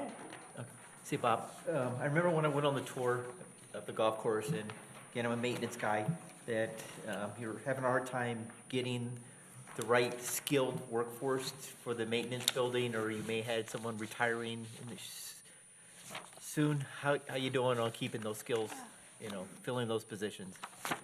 Yeah, Mike. So we were missing a journeyman mechanic, I would say an assistant mechanic, somebody that we want to groom to take over for our equipment manager position, which is a very skilled person who has been with us for 40 years plus.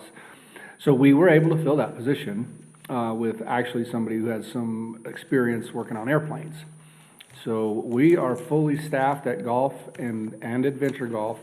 We do have 2 tech positions available, one in parks, which is going to be driven mostly towards irrigation, and then the other one would be in building maintenance, which we're looking for some HVAC type skills.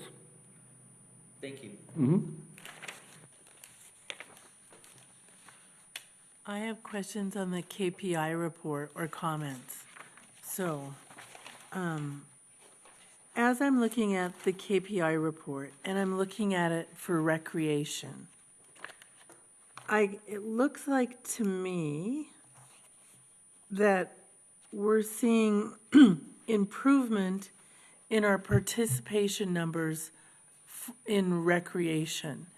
Is that what I'm seeing in the numbers, what you guys feel like you're experiencing in the programming? Correct. I mean, there are some variances depending on the program, but we are seeing increases, and those are reflected there. Under that section, I mean, if you look at the gymnastic birthdays, you're looking at, well, those are down with the move, but you'll notice that there are some increases, there are some decreases. Some of that is timing based on registration or programs that are being offered. But generally speaking, we are seeing some drive. I was looking like at the silver sneakers and then the adult and youth programs. I could see some increases. And is it recent? Like, have we seen momentum over the last 3 months, or did it happen at the beginning 3 months overall? Because I was looking at the overall numbers. So a little bit of both. Again, it depends on the program. We're certainly seeing some drive in gymnastics with the new facility, and some programs now that we've got some new coordinators taking over, and we're putting additional effort into those programs.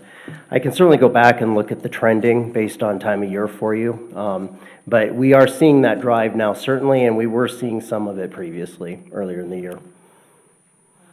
Thank you. And I just noticed that, and I know that was a focus. That was a focus that we had, and so I was just wondering if you guys were feeling like what the numbers were saying. And that, and then I think the other thing that I have, and this goes to probably what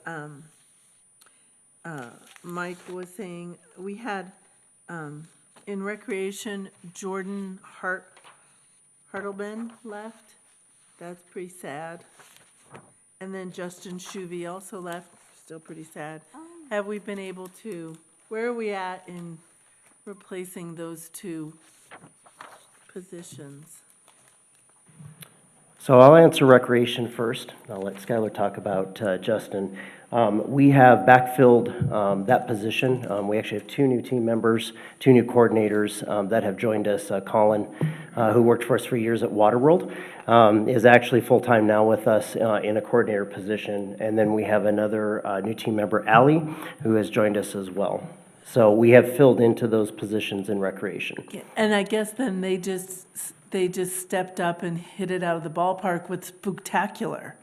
And They did. planning that. Yeah, they had been full-time on staff for maybe, I don't know, a couple weeks at that point, and jumped right in, and they did a fantastic job. Yeah, they really did. That, being there, having been there the year before, and this year, it was very well managed. We didn't run out of candy. It was very well done. So kudos to Colin and Ally. Correct, and the entire rec team. I mean, it's certainly a team effort, but they were the front leaders on that, and I will pass that along. They had the candy counts down to the exact number this year, so they put a lot of work into that. Yeah, really well done. So thanks on that one.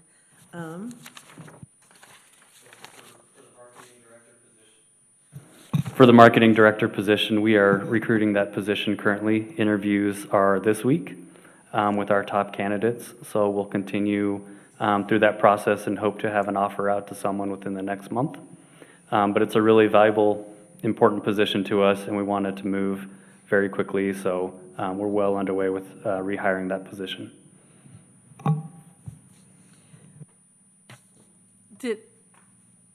I was surprised when I saw Justin. Are there any other, like, mid-level positions where you might be concerned that we could have some flight risk?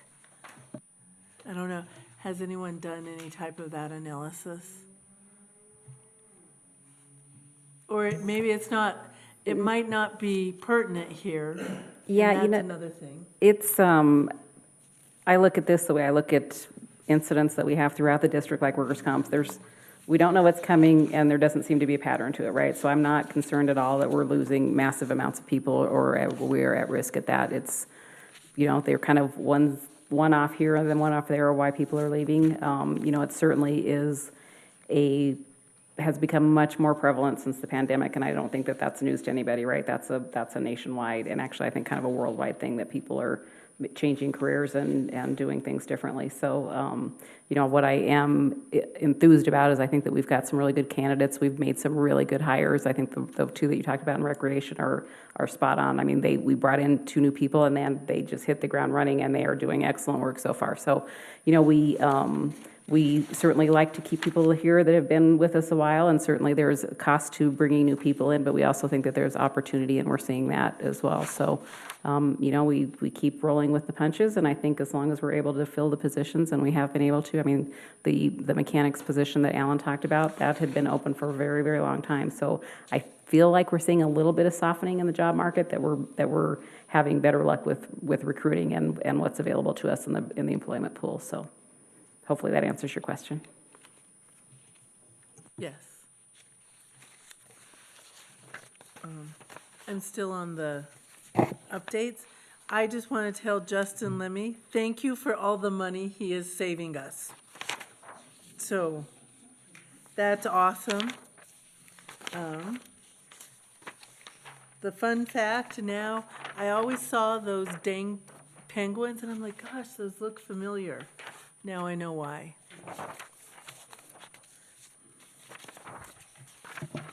Since Margaret brought up the fun facts, I was going to talk about that as well.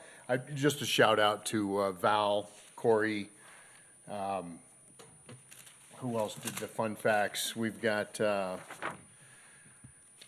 Mike and John and Ellen all presented fun facts. And so I think Corey threw in the one on the Zamboni just for you, Margaret. He did. I know, and I think that's a lot of water that I should have the opportunity to move.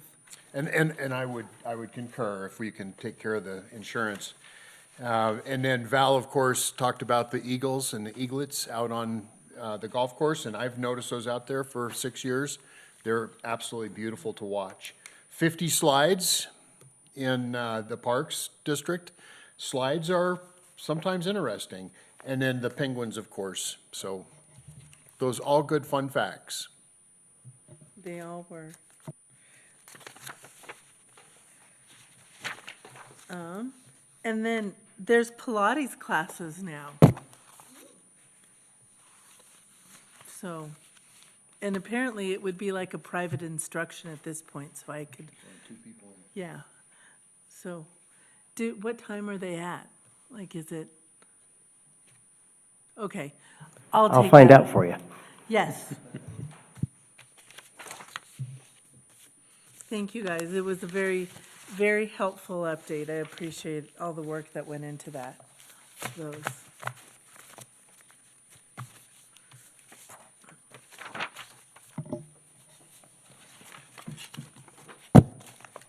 Is there anything else on the monthly reports?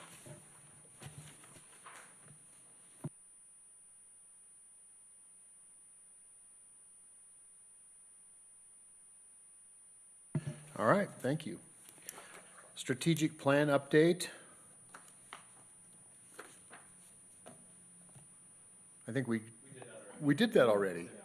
But your name is right next to this, so I don't want to leave you out.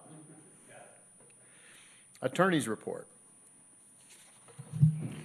There is a legal report in your board packet that outlines the work that we did over the month. It was a busy month, a lot of contracts, a lot of waivers, getting everything ready to go for Waterworld season passes to go on sale and get the holiday lights agreement drafted. I'm happy to answer any questions that the board has. See, Nicole, was the attorney report in the email that you sent out? Email number 4, okay. Maybe I only got through 1, 2, and 3. May I borrow that when you're done, Margaret, please? It does look like you had a busy month. The one thing that, Skylar, do we have contract templates now? And the reason I asked that, because I know that was something that was dear to Skylar's heart, and so I'm wondering if you were able to work with Ellison on that. Yes, we do have contract templates. We've been using those since March, I believe, earlier this year. We've had them in place for several months. Okay. With the transition to our new legal counsel, Allison and her team is currently reviewing all of our templates and updating them as needed. Excellent. Yep. And our comments to them so far are minimal. They might be a little more generous in some areas than I would be. But we strive to use templates as much as possible for the sake of efficiency. So we are big fans of templates, and we have a lot of our own as well, that a few of which I've shared with Skylar. Excellent. I'm glad to hear that for Skylar and for me.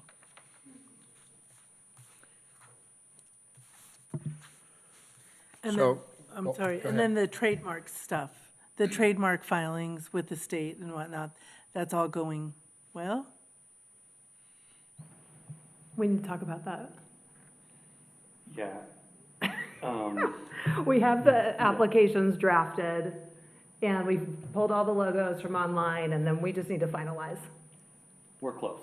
We're close. Yeah. And we filed trade names for Waterworld and Fit by Hyland Hills, since you do business under those names, but they're not technically different entities. So we did file those with the Secretary of State. Excellent. Thank you. Any chance we could get the senior living nursing home to change their logos? Because it really looks like it's our operation. Yeah, when that came up the last time, Margaret actually did some digging on the internet, and that is really part of their overall corporate logo. It's a corporation that owns multiple properties, not only in Colorado, but across the United States. And the leaves are really part of their corporate logo, so I don't think there's a chance that we're going to get them to change that. Dang it. I have also heard that they had their logo before we had ours. Dang it. Very Okay. likely. Okay, well, we'll just drop it then. And they certainly had it in place before we trademarked ours.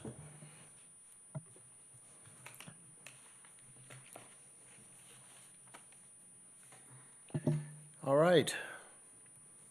Looking for a motion to amend the How about interim. Old business? Old business. Old business. Business. So Proposition HH. So Proposition HH was soundly defeated. However, if you are all paying attention to the news, the governor has called a special session. I don't know if the date is set yet or not, but there are certainly some concerns. Allison, maybe I'll just hand it over to you Sure. to give the board an update there. The special session starts on Friday, and I would say it's been just pure chaos since this was called. The legislators are trying to come up with a compromise so that when the session starts on Friday, they can go right to hearings and get it passed, but it's just changing by the day. It's hard to say what's going to happen, but I think it's safe to assume there's going to be a reduction in the assessment rate. I would think it's going to be quite similar to what HH would have done, but it's changing by the hour. The SDA is heavily involved, and they are really wanting feedback from special districts about the role of property taxes and your budget, how this will impact you. They're also pushing really hard for a simplified procedure for budget amendments. So for districts who have adopted budgets already, instead of having to publish notice 30 days in advance and have a public hearing for a budget amendment, to provide for some sort of simplified procedure. Because right now we don't know what the assessment rate will be. So they're pushing for that. They're also pushing for deadlines to be pushed back. So the December 15th deadline for certifying your mill levies, we would need some relief on that. And the assessors need relief too. So it's just very, very late in the year for this amount of uncertainty. But here we are. Not sure if the board received the email from Ann Terry asking us to contact our legislators as soon as possible. Don't know if you received that. I probably received it. I don't know that I opened it yet. Check your mailboxes.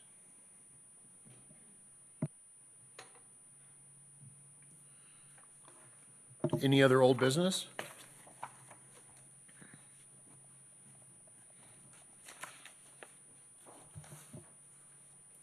So Mike, on HH, just stay awake. They're trying to do everything they wanted to in the bill, just a different way. So it'll be interesting.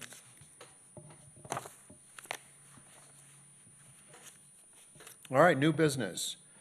Looking for a motion for the First Amendment to interim intergovernmental agreement.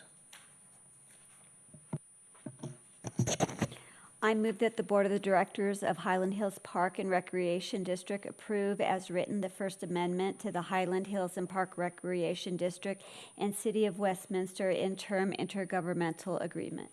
I second. Discussion? Comments from the staff on it? Yes.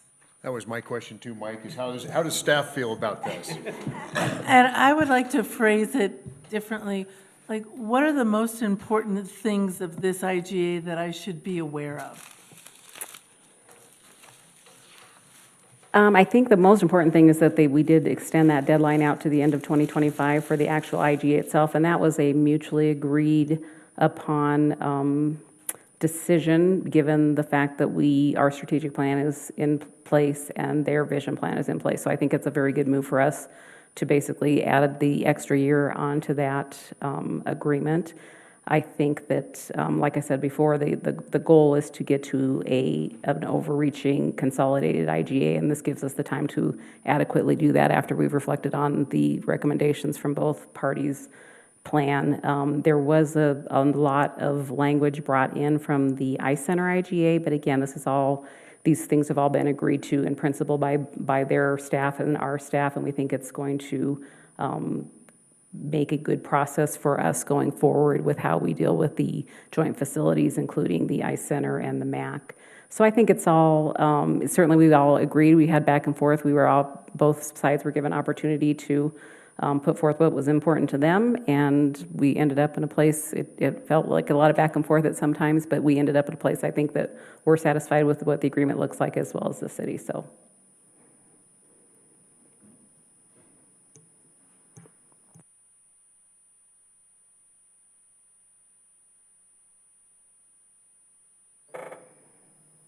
From net revenues from the Ice Center, 450,000 go to capital improvements, is that like one of the material? Yeah, so we, if you remember correctly, we were spending about $900,000 a year towards the debt service on the Ice Center, and that obviously was paid off at the end of last year. So as we talked with the city staff, it was important to both parties that rather than to distribute that whole $900,000, that we carve out a chunk of that to start putting into a replacement fund, because we know there's going to be times when we're going to have to replace some of the back-of-house equipment. There's going to be times where we'll have to replace boards. We just replaced the section of the roof. There'll be other infrastructure improvements that need to be made. So I think it's a real positive that both parties are committed to keeping funds that were generated at the Ice Center in the Ice Center to keep that facility at the place that we want it. We've had the discussion about the locker rooms renovations that need to take place. So I think both parties were very on board with getting those monies set aside and dedicated to just putting back into reinvesting into the facility itself. So that was not a hard sell, and I think that within the agreement, then we've also left open the option that we can increase that amount if we so desire, right? So I think that it's given us some security in knowing that neither party should have to go out after debt to make improvements at the rink, that we can pay as you go, basically. So I think that's a positive move for us as a whole for the operation. We are talking about rebranding the facility too, to make sure that the awareness is out there in the community that this is a joint venture between us and the city, and what a positive impact that makes towards partnerships. I don't know if you caught it on the presentation from the strategic plan, but that was something that the community finds very important, is that we're leveraging partnerships, and the Ice Center is just such a great example of that. So yeah, I think that we're very happy with where we landed on the interim IGA, and it just continues to solidify that good working partnership that we have with the city. Yeah, as you mentioned, maintenance again, when it comes time to do replacement of that ammonia refrigeration system, that's not going to be cheap. And Yvonne, that's the same for the MAC? Is that 50%? It kind of talked a lot about the Ice Center, and then it just said for the MAC, it's similar? Yeah, so yes, it's similar. So our agreement with both facilities is that they're 50-50 shares, right? Where it's different is that we share 50% of the net revenues with the city, and then we pay the city for 50% of the net deficit at the MAC. So we basically are paying the city for both facilities. It was as a part of our negotiations. The city is the one who actually brought in the information about including the settlements with the Ice Center. And so that's when we came back and said, if we're going to do this for the Ice Center, let's make sure that we have an equal process for the MAC. And so they agreed to that. So again, it was some back and forth, but we made sure that our voice was heard, that we're all comfortable that we're treating the situations the same. The MAC is one that I think is going to be interesting to see how this comes out, both in our strategic plan as well as the city's vision plan, because we know that is a large amount of money that we budget for our half, $300,000 a year that we're paying to subsidize the MAC. It certainly doesn't serve the number of community members that it used to serve, and so there maybe is a better purpose for that building as we move forward. So I'm really anxious to see how both plans rate that as we're coming through, and that will then obviously become a part of the final IGA that we're looking towards at the end of 2025. I'm a little confused about the MAC agreement. The MAC agreement now is that who operates the MAC? The city operates the MAC, and we operate the Ice Center. So we kind of have equal They're doing the day-to-day at the MAC, we are doing the day-to-day at the Ice Center, but we are both 50% partners in each of those facilities. And so if I understand it, the entity that we operate makes money, and the entity that they operate loses money. You are correct. Okay, so we share in that loss. Yes. Which I think is interesting to note. If you look at the city of Westminster, if you look at their golf courses, and I'm looking at Ellen Brown, their golf courses lose $5 million a year. And our golf course makes, what, $1.7 million a year? Maybe we could give them some pointers. Just saying. Well, we're happy to share information, and and honestly, we do. They are a great resource to have for those types of things as well, Margaret. So we really value the partnership with the City of Westminster. Is there a stop loss measure, like with the MAC? Like at some point, can we cap our losses with them? Or like if they run it into the ground, we just have to follow them to the graveyard? Well, that's where we're at today. There is no official stop-loss measure, but like I said, as we're both moving through these plans, these are philosophical discussions that we'll be having with their team and then coming back and having them with you as a board. Where is that tolerance? But for now, we are contractually committed to 50%. I know I can't speak for the rest of the board, but I definitely think that would be something that I would want in an IGA. Yes, it will be.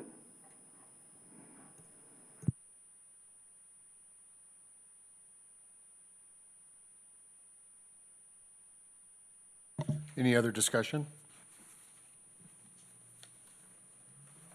All those in favor of the motion to approve the First Amendment to Highland Hills and City of Westminster interim intergovernmental agreement, say aye. Aye. Any opposed? Passes unanimously. Looking for a motion for approval of the Clifton Larson Allen LLP engagement letter. I move that the Board of Directors of Highland Hills Park and Recreation District approve as written the engagement letter to retain Clifton Larson Allen as district auditors for fiscal year 2023. Second. Discussion? Skylar, were you able to determine if GASB statement number 96 applies to us, subscription-based IT arrangements? Yeah, I'm going to loop in Mike here because we talked about that earlier, and he's got a way more eloquent answer than I do. No pressure.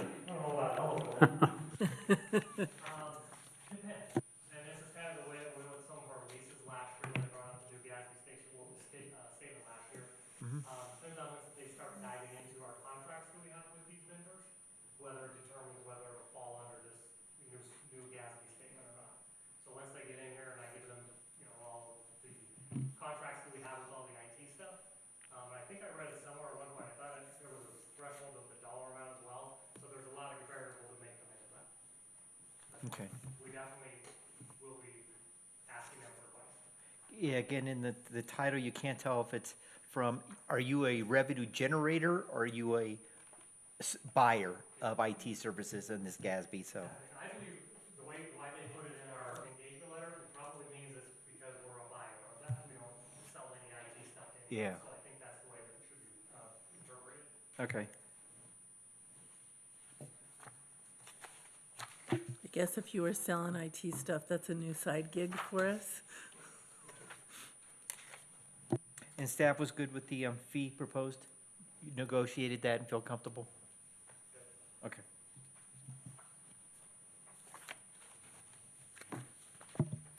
All right, all those in favor of approving the Clifton Larson Allen engagement letter, say aye.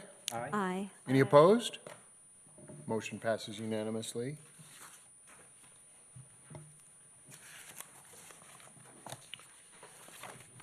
Mike, it's the big moment you've been waiting for. We we have an open hearing for the budget, for the proposed budget, 2024 budget hearing. And Mike, you can confirm that the notice for the budget hearing was published in the Westminster Window? Yes, sir. And is there anyone from the public who has questions about the proposed budget? No, there has not. Staff, any copies of the proposed budget was requested from the general public, or if staff had received any written comments? No. No. All right. What do we do now? Close the hearing? I have a question. What happens with the special legislative session? It's a great question. So kind of in the revised budget that we've kind of put together for you guys to look at over the weekend, the numbers that I put in there for the taxes were they changed from the original budget that we presented back in September. What happened was I got in contact with the Adams County, had her prepare, she had already prepared a spreadsheet that says this is where you may end up. So I went ahead and changed that. Now the numbers I put in there for the weekend was HH not passing. So that's where we're at standing today. As we've heard, that may change as well. So it could come anywhere between, with HH even not passing, it still was about a $500,000 hit to our overall taxes. Now with HH, or the special session, they do something, it could go back up to where it was at the beginning if HH passed, which is about $1 million.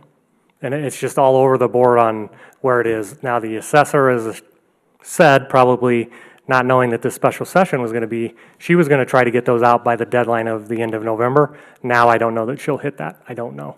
So it's up in the air, Margaret. I'm sorry. Oh, no need to apologize. So this $9 million number, tentative. Tentative. That's why it's kind of highlighted there as well. Yes. That'll change up until we get our final assessment. Our mill levy will stay the same though, 5.92 mills? Yes. Okay.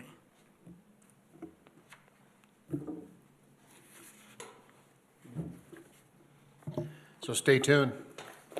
Stay tuned. Thanks, Mike. Appreciate it. You're welcome. Thank you all for all your work on this. There's a lot of highlights.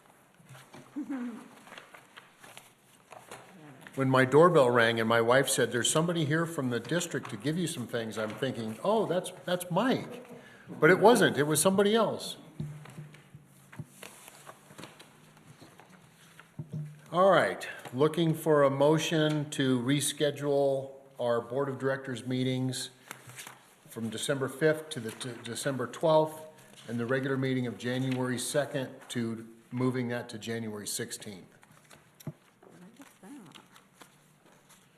I move that the Board of Directors of Highland Hills Park and Recreation District cancel the regular meeting of December 5th and reschedule for Tuesday, December 12th, 2023 at 5:30 p.m. and cancel the regular meeting of January 2nd, 2024 and reschedule for Tuesday, January 16th at 5:30 p.m. I second. Discussion? So for January, will there be a meeting on the 16th and the 23rd? No, there would be just the one January meeting. Okay, so we need to cancel that, no, hang on here. 2nd, then the 9th, okay, so we're 9th and then the 16th, okay, got it, okay. I think you're right Yeah, there. that would have been our second meeting, would be on the 16th. Right, and again, it seems like the way it's worded is, you're taking the January 2nd meeting and making it the 16th, but usually we have 2 meetings a month. So, Right, so we're basically canceling the first meeting and keeping the second meeting. And then at that January meeting, we will put forth a schedule for the rest of 2024. We just, because the second is so close to the holiday, we felt it was best to just move to the second meeting. okay, versus having one on the 9th and the 16th, Correct. okay. Any other discussion? Again, I guess one last question, depending on what the Colorado legislative decides to do on property taxes, we may have to have a January 9th meeting? We may have to bounce these around depending on what happens in the legislative system or session. You know, we talked about potentially having to have one on New Year's Eve, so we just won't know until we understand what that legislative session looks like, and may very well end up changing the December meeting around again. So we'll probably, if we have to do that, we'll call a special meeting to schedule a meeting, I assume, Allison? That's correct. Once we know the deadlines, we can schedule around them if needed. New Year's Eve meeting sounds like so much fun. I'll be out of town. But I have zoomed in We'll zoom you from in. strange places before. One of them was Amsterdam.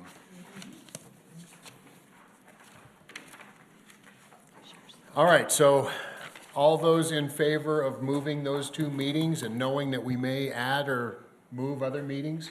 That's not in the motion. But the motion is to move December 5th to December 12th and January 2nd to January 16th. All in favor? Aye. Any opposed? Motion passes.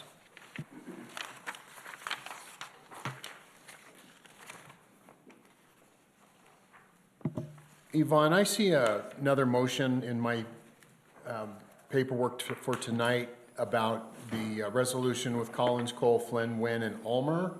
Is that old business or new business? This actually should go under new business, so this is an item that should have been added as item F under new business. All right, let's add it there, F. I'm looking for a motion for the board of, someone else can read that. Okay, I move that the Board of Directors of Highland Hills Park and Recreation District approve the resolution with Collins, Cole, Flynn, Wynn, and Ulmer authorizing the Executive Director to sign contracts for legal services. Second. We have a motion and a second. Discussion? No, but can I read it for, I did not read this, so I need to read it.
I don't have any questions.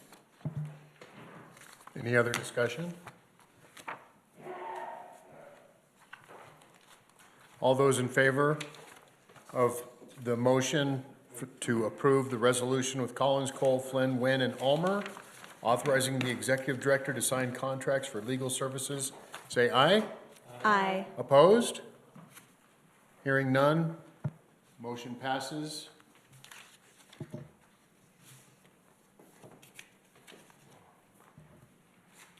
All right, now we are at another motion, seeking a motion for the Restaurant Lease Committee authorization. I move that the Board of Directors of Highland Hills Park and Recreation District authorize the Restaurant Lease Committee to bring the dispute with Sandbagger Inc. and/or its successors to resolution either by pursuing litigation or by entering into a settlement agreement to be executed by the board president on terms and conditions approved by the restaurant lease committee and the district's legal counsel, and to direct legal counsel accordingly. Second. We have a motion and a second. Discussion? Question, as far as approval goes, should we add the executive director as part of that? I'm part of the lease committee, Mike, so I think we're okay. Good clarification, Mike. Anything else? All those in favor of the Restaurant Lease Committee authorization, say aye. Aye. Any opposed? Motion passes.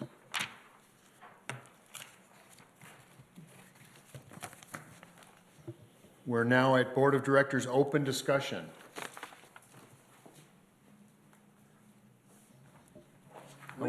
I have a question. What happened to the proposed fee increase? Is this just a FYI? FYI?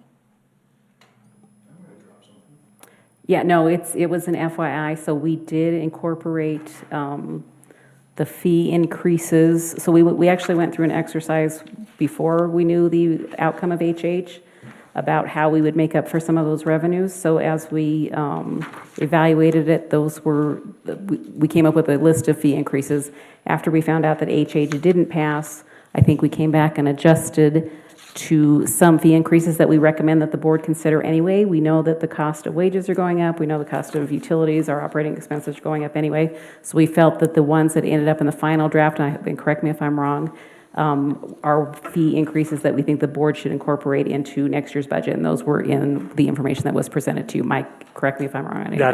That is correct. And then highlights, as you like those, Margaret, those are highlighted in green. So the big ones from this memo is, as you can see, was Adventure Golf, the golf course, and Waterworld. So those are the three that we went through the exercise with fee increases, coming to, the numbers that you see in that final budget figure that we gave for that memo. If you look at those 3 pages, that ends up being, Adventure Golf, it's about 80,000 in extra revenue. Golf, it's about 185, and Waterworld's about 400. So a total of about $660,000 that would be added to our bottom line with these fee increases. And those are all nominal, 50 Projected. 50% or 50 cents to $1. Exactly. Okay. And also compared to the market. So we want to make sure that you understand that we also went out and did market, staff did market research. What are they charging at Boondocks? What are they charging at the other golf courses? What are they charging at Elitch's? So we feel pretty confident that those are very much in line with where the market what the market will bear. And again, not knowing what's going to come out of the legislative session, we've got this now in the budget as a little bit of a pad if no changes are made, but definitely to help us make up if something happens with the legislative session. Thank you. I just have 2 items.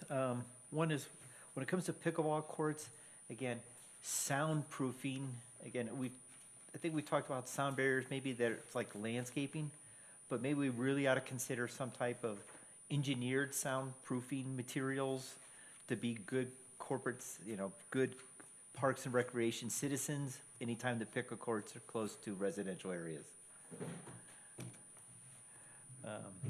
And then mill levy, again, given our cash balance, the revenues and profit from the enterprise operations, maybe we ought to consider in 2024 or 2025, maybe reducing the mill levy and being that good tax district to provide benefits to property owners in the area. Yeah, I think that that would be a noble effort. We'll have to wait to see what the strategic plan says, because right now, the maintenance of our facilities, our mill levy dollars don't even cover any of our maintenance expenses at all. So what's paying for our maintenance expenses are the supplemental revenues from from golf and from Waterworld. So I think we have to be mindful of that. Yeah, and as I thought about this, it's like, when this district was set up, what, 1950s or so?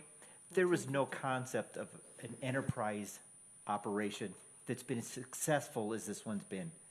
So it just, something to consider, how can we be that one tax district that drops mill levies versus other districts that are trying to find ways to raise mill levies? Yeah, I certainly think it's something that we can consider in the future, Mike, and what I would say is that this is a good project for the Finance Committee to analyze and spend some time on as we go into the budget cycle next year. So certainly I think your comments are well received. I think that Margaret's are as well. There's a lot of money that the enterprises are making up for in terms of maintenance at the other facilities. And then also always keeping in mind that we want to make sure that we have a reserve fund for the unexpected emergencies such as a pandemic. But yeah, I think it would be a great starting point for the Finance Committee to have this discussion, maybe, spring or summer of next year. I agree further discussion needs to be warranted on this, but as you look at other special districts, they're not looking at decreasing their mills for a variety of reasons. One is it only decreases that particular mill, which isn't a whole lot for most people. And the needs that most special districts like ourselves have, we have probably $20 million worth of needs, capital needs, and decreasing our mill right now, and then maybe having to go back and try to increase it with a bond or a mill, that doesn't quite seem right. So I think the Financial Committee would spend some good time on that one. But Yeah. if you look at what would it cost for a home of 500,000 if we lowered our mill by percentage points? Is that going to save them $10 a year? About 5, I think. Yeah, it's not going to be much.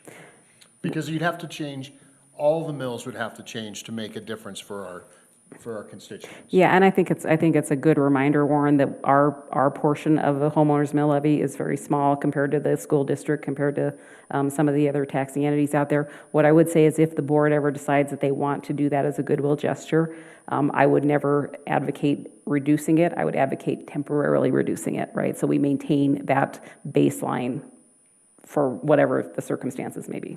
So like an abatement for a period of time? Yes.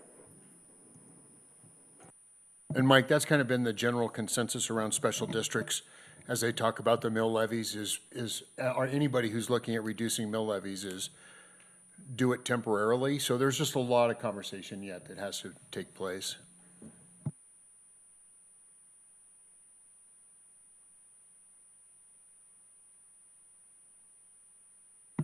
Anything else on open discussion? I'm just going to add, I wanted to give a shout out to Nicole for making me look good on the budget part.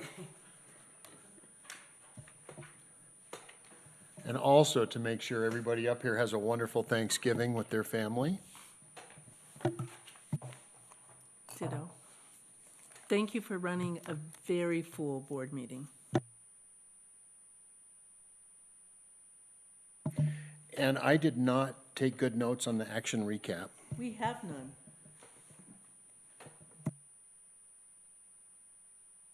Jim, did you have a question?